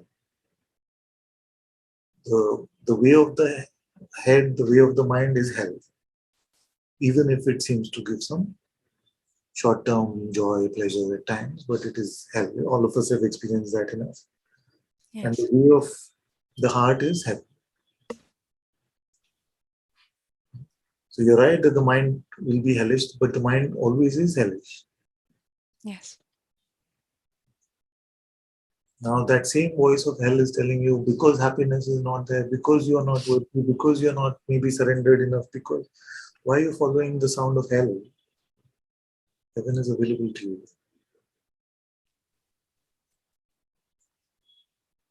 Is it? So first notice whether you get into a state where you feel like you have to rush to a conclusion. In any of you, if you feel like you do that, notice that it is the mind which rushes. Your heart is never in a rush. You feel like you create a situation for yourself that you have to decide what's wrong with me right now. See, is it my lack of devotion? Is it my lack of inquiry? Is it my lack of whatever? Is it? Where can we go for that true determination? So if you go to the perpetrator for the diagnosis about what is wrong with us, that one will continue to put us in a loop.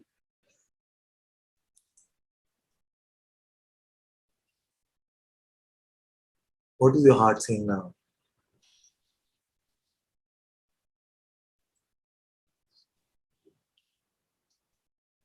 It's just yes to you.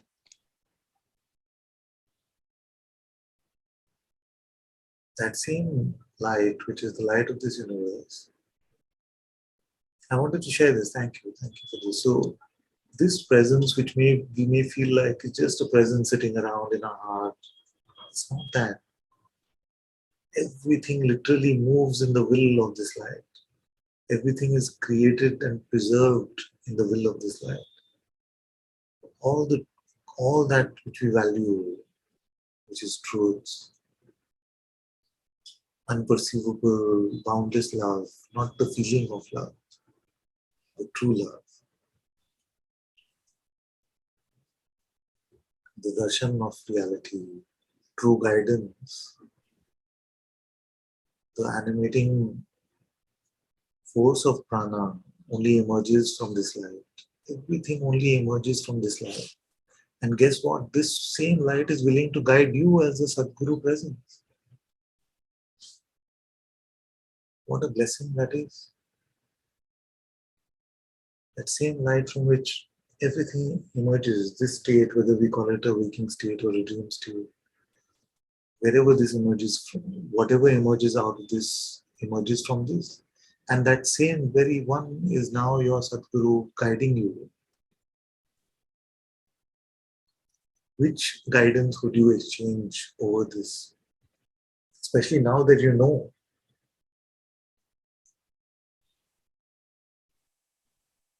If all the billions of minds got together and gave you guidance collectively versus something very silly sounding from your heart, always pick your heart. Because the mind will judge it as naive and illogical and nonsensical, but this doesn't make sense, it's contradictory, it's not even clear. All these judgments and doubts will come from your head. See? But follow the naivest sounding guidance from your heart compared to the most sophisticated rational guidance from your head.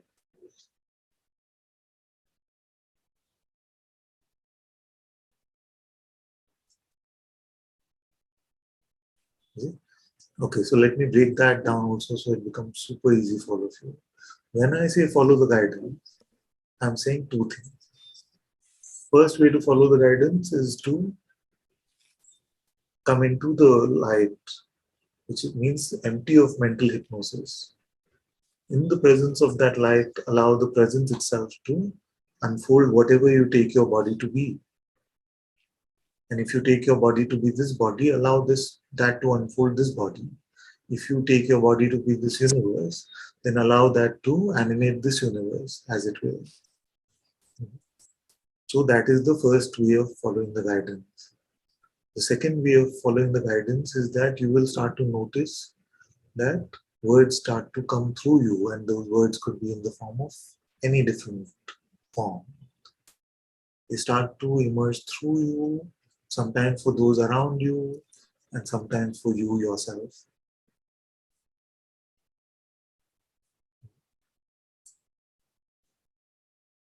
Father?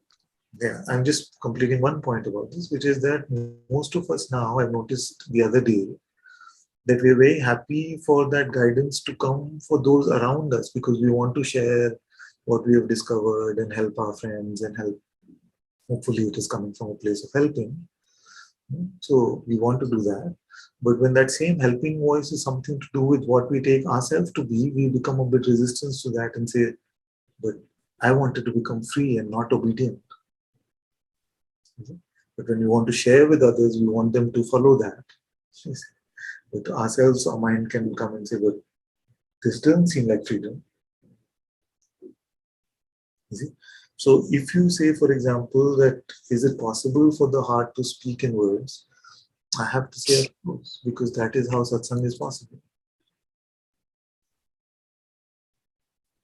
Same. Okay, so you said there is two ways, and you talked about the first way of the of God guiding you, and Let me recap again. It's not actually two ways, but there are two aspects in which it will play out, the following of God's will. When you look at your life, it will play out in two aspects, which provisionally we can use the word way, but it's actually just one way. The way is to be in God's light.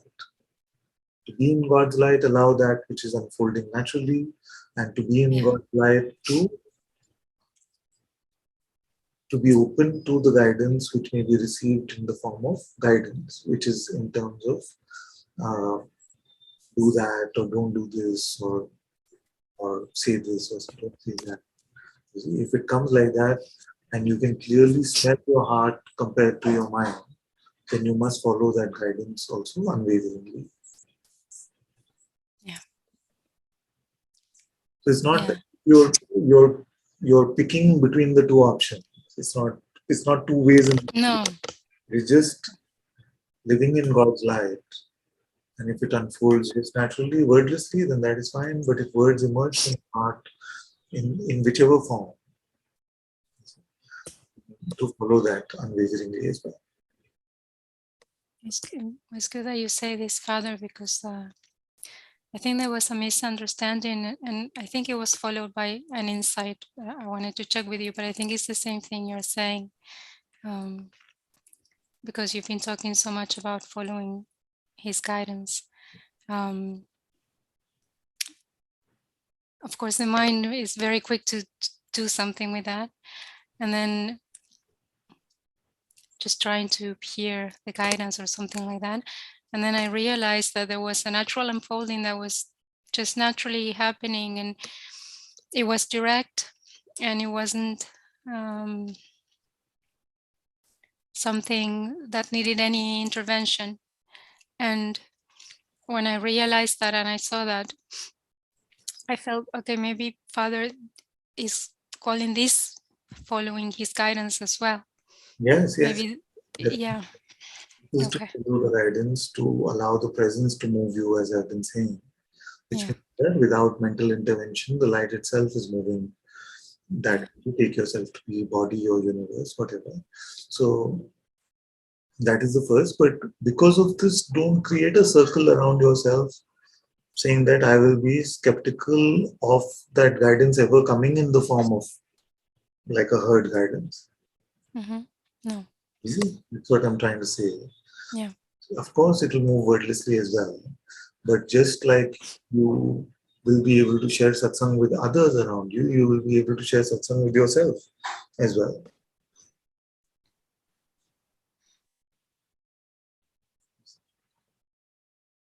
And it would be hypocritical to say, no, no, this can come only for others, but it can't come for me.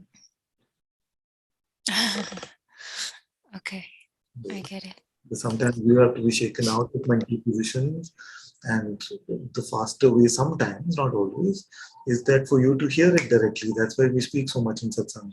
Otherwise, we can Yeah. allow life to unfold and show you all of this anyway. You see?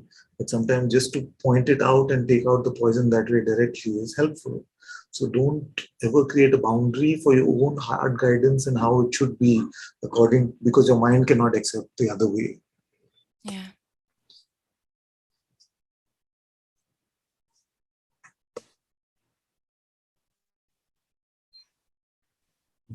And in all cultures, all traditions, all religions, we have instances upon instances where people have confirmed, sages have confirmed, God has told me this. Mm. And they were not lying or cheating.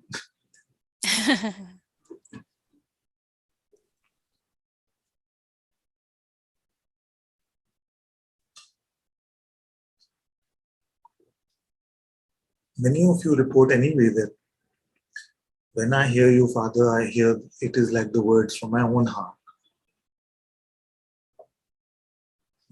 So your heart can use words.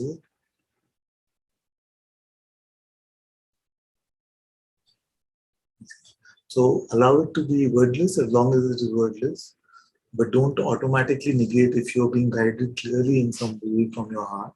Then don't say, no, no, but my heart won't have used words. I hope that clarifies. Yes. And this is how it flows. So just like most of you are on the Discord community now where these contemplations come, I allow God to present the words.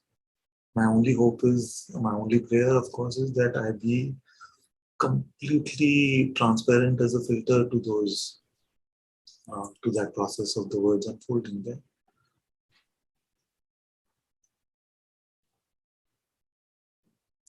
Thank you for being so devoted to us, Father, and just to the truth being expressed here, and just being so fully present and holding our hand. Also, Thank you.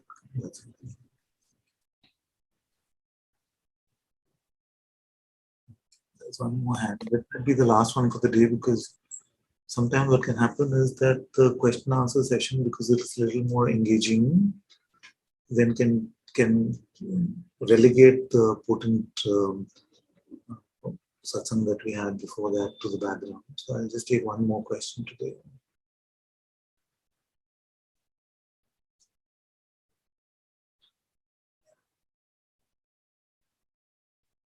Come. Hello, Father. Thank you.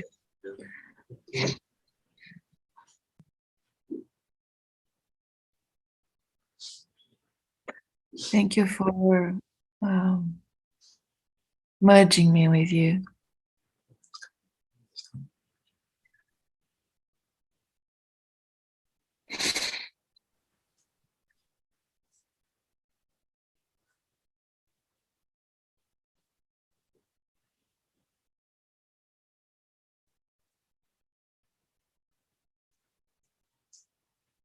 Again and again when my mind kicks in. Thank you. Yes. It'd be very good if you continue to follow the contemplation that we are posting every day. It may sometimes feel like, but this is repetitive, I've gone through this before, I don't really need to know this, I know this already, or I can't do this, it's too far-fetched. Whatever resistance may come from our mind, I'm inviting for you to contemplate, all of you to contemplate these, so that you can spend, like, you can safely spend your whole day in God's presence, just using that contemplation for the day. Actually, just any one contemplation could be used forever, but most of us need some variety, so every day is nice. Thank you. I will, yeah, I hear you. Yeah, a potent call from your heart to just remain, and especially important to keep doing when you feel like enough, bored, this is same, this kind of stuff. So thank you. I felt, because you're posting in any day a different contemplation, and I wasn't there from the beginning. I kind of felt I'm falling behind the class. But you can pick up from any point, and also that it's not like a Course in Miracles or something where you have to do it in order, or you have to do it. There is a certain natural order that is arising. I'm seeing that myself. I'm not planning any of it, but some of us are noticing that. But start with wherever. Start with first, or start with today. Start at any point, and if you want to share your discovery, you can share for any contemplation. It doesn't only have to be today. yeah, thank you. The kids are coming today to the village.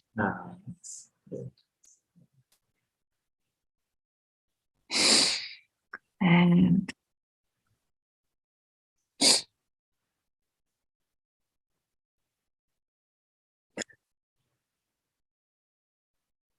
I was fully with you when you said any father wants, you would always plead for God. You wouldn't send us into the bush to look for a partner or money. And I feel this is what I've been doing with my children as well, at least for the past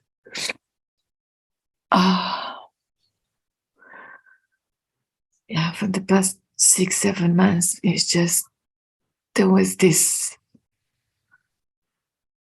and I feel it's still playing a bit, this moment when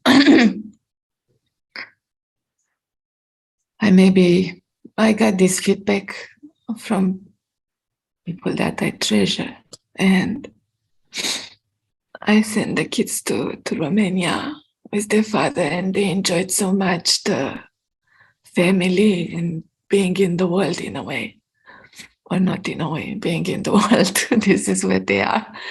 And I felt a bit like, what am I going to offer the kids here in the village? A cold house. And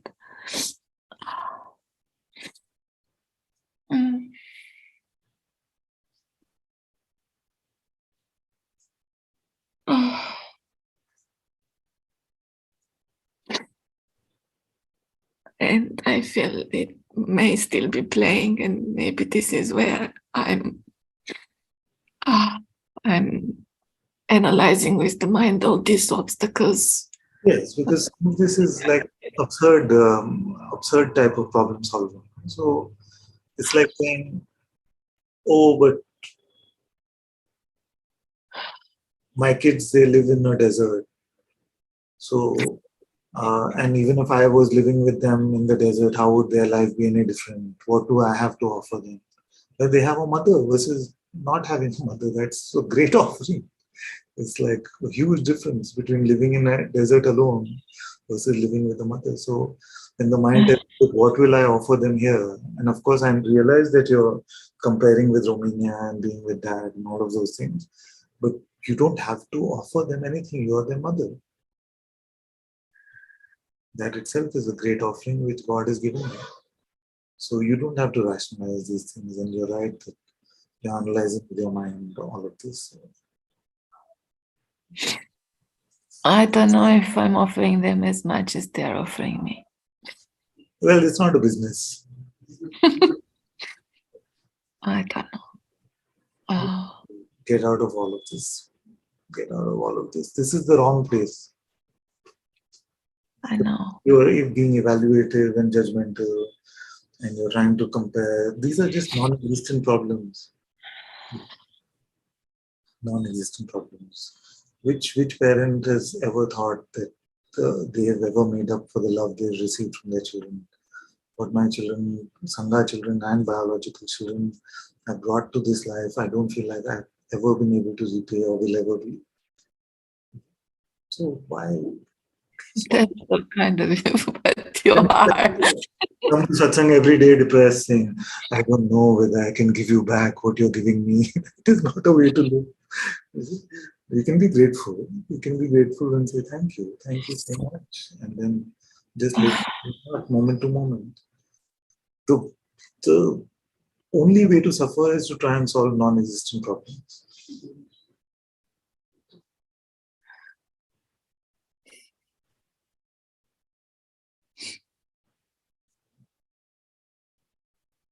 The children are coming, just enjoy, be happy. Get irritated with them, shout at them a bit. It's okay, it's all good. It's all fine.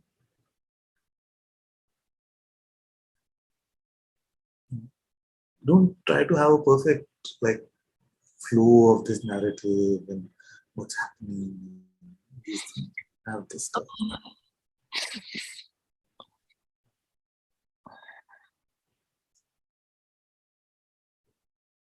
Remember what I told you when you were here. You remember the main thing. You remember? No. Follow your heart. Yes, but You prompted quite well with your hand. specifically I said either if you cannot drop the narrative fully, then change the central protagonist of the narrative. Oh, the eye. Change the central character of the narrative. Make the story about somebody else. Make it about Guruji, make it about the kids, make it about anything.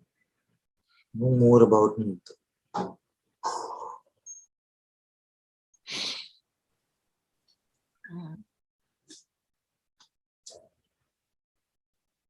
Tell me this same thing from Guruji's perspective.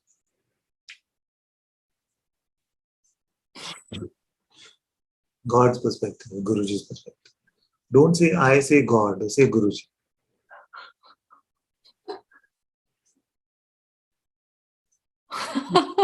If you remember, I used to do this earlier.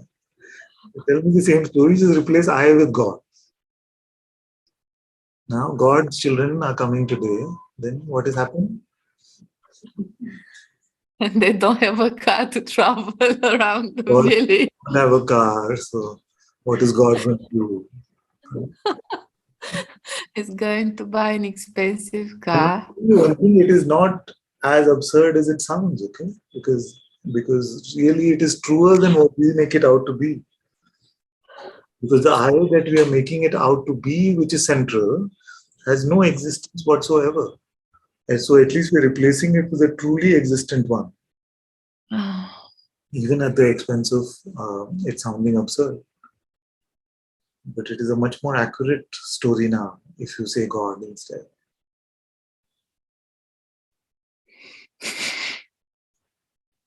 Thank you. Welcome. It's a good tool to set it when we are getting too concerned with the me stuff.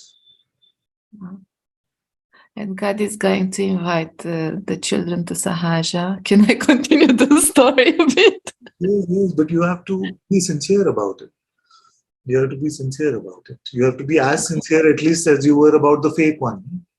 Oh, I am very sincere.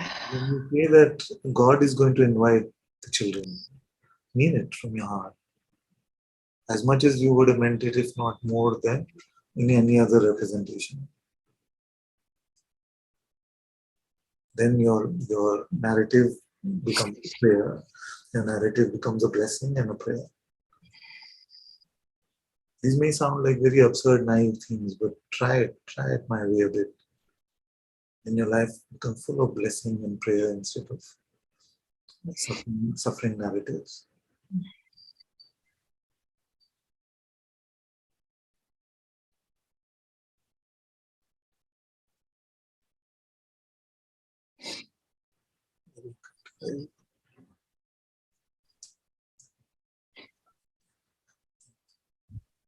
Thank you.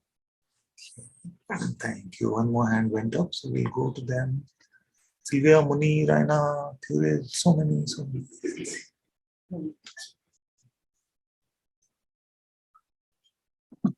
Hello, Guruji. Namaste, Namaste. Thank you for putting us today together like this. If I can, you said last question, but can I have please one short one? Yes. I haven't been able to join lately, so it was kind of a miracle I could join today also. I've been very much experimenting, like enjoying, like it's kind of new for me, even though I think I've been living like this all my life, like seeing how the presence can move everything, like yes. Yeah, and yeah, and but if I have problem with something, Yeah. like it's a little bit speaking for me. Speaking. Yeah, I can see, like, for example, right now I'm not thinking of it, the words are coming, and usually the conversations for me are like, I see a thought, I somehow say it, and then the words are flowing by themselves, and sometimes not, sometimes it's just like opening a window or something. Yeah. Okay, so what a tip I will give you is that with which you are evaluating what the problem is, leave that. Because the life of presence and a life of God does not have to fulfill a standard which your mind is setting for you, saying that now I'm living like this, everything is going well, and how do we know about the wellness of it? From the head. Except my speaking, and how do we know that that is the problem and not maybe that is the best part actually, that you become very, I don't know whether you become ineloquent or eloquent, you see? Maybe that is the best part, but how do we know? How do we judge? So we have to allow the presence itself to do that. So is your heart telling you that the problem is from the speaking, or where is the determination made from? Somehow I couldn't follow so much. Like I don't know. I feel there is no problem. Like no problem. Just somehow there is. I don't know if I'm making the same mistake again, but there is like sometimes there is it seems like a choice if to express the thoughts or not. Or because I can see they are passed by anyway, Yeah. and it can be like very Let all thoughts come and go. Don't express any of them. Just express your heart. Express what is natural to your heart.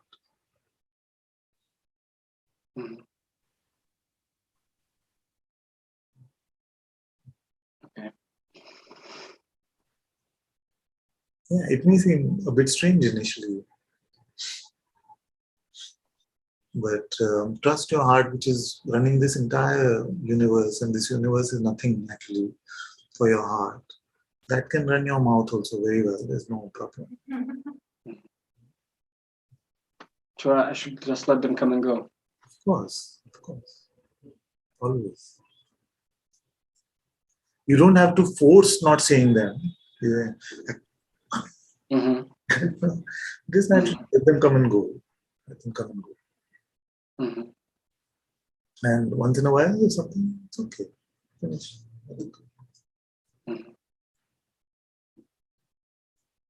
Thank you. Very good. So much love to all of you. So happy to be all together there.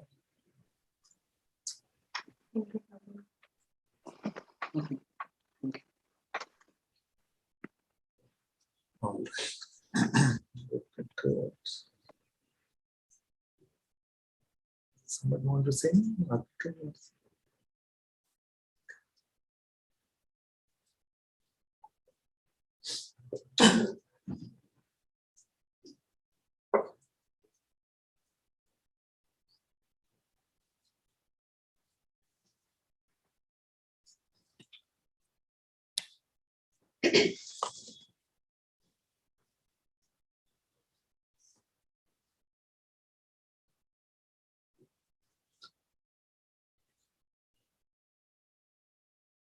पायो जी मैंने राम रतन धन पायो, पायो जी मैंने राम रतन धन पायो। वस्तु अमोलित दी मेरे सतगुरु, वस्तु अमोलित दी मेरे सतगुरु, कृपा कर अपनायो, पायो जी मैंने राम रतन धन पायो, पायो जी मैंने राम रतन धन पायो। खर्च न खोटे चोर न लूटे, खर्च न खोटे चोर न लूटे, दिन दिन बढ़त समायो, पायो जी मैंने दिन दिन बढ़त समायो, पायो जी मैंने राम रतन धन पायो, पायो जी मैंने राम रतन धन पायो। सत की नाव केवटिया सतगुरु, सत की नाव केवटिया सतगुरु, भव सागर तर आयो, पायो जी मैंने भव सागर तर आयो, पायो जी मैंने राम रतन धन पायो, पायो जी मैंने राम रतन धन पायो।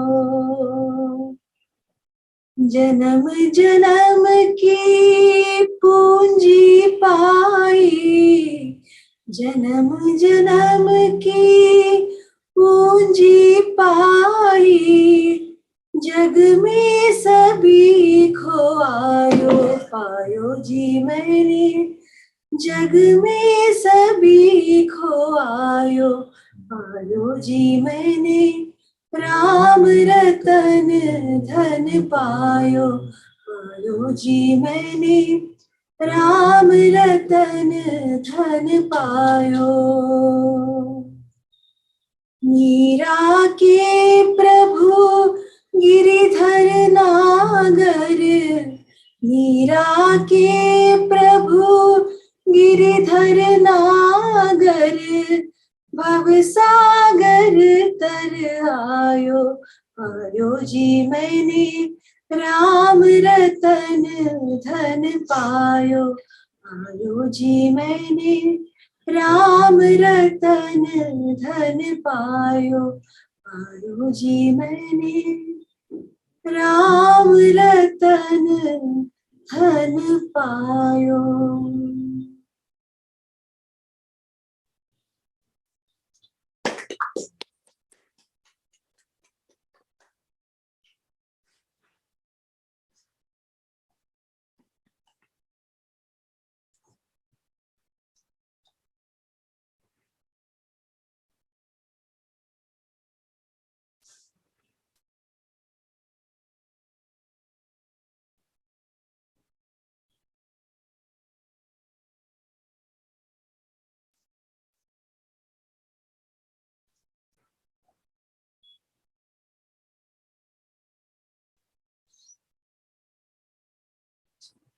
Thank you all so much for being in Satsang today.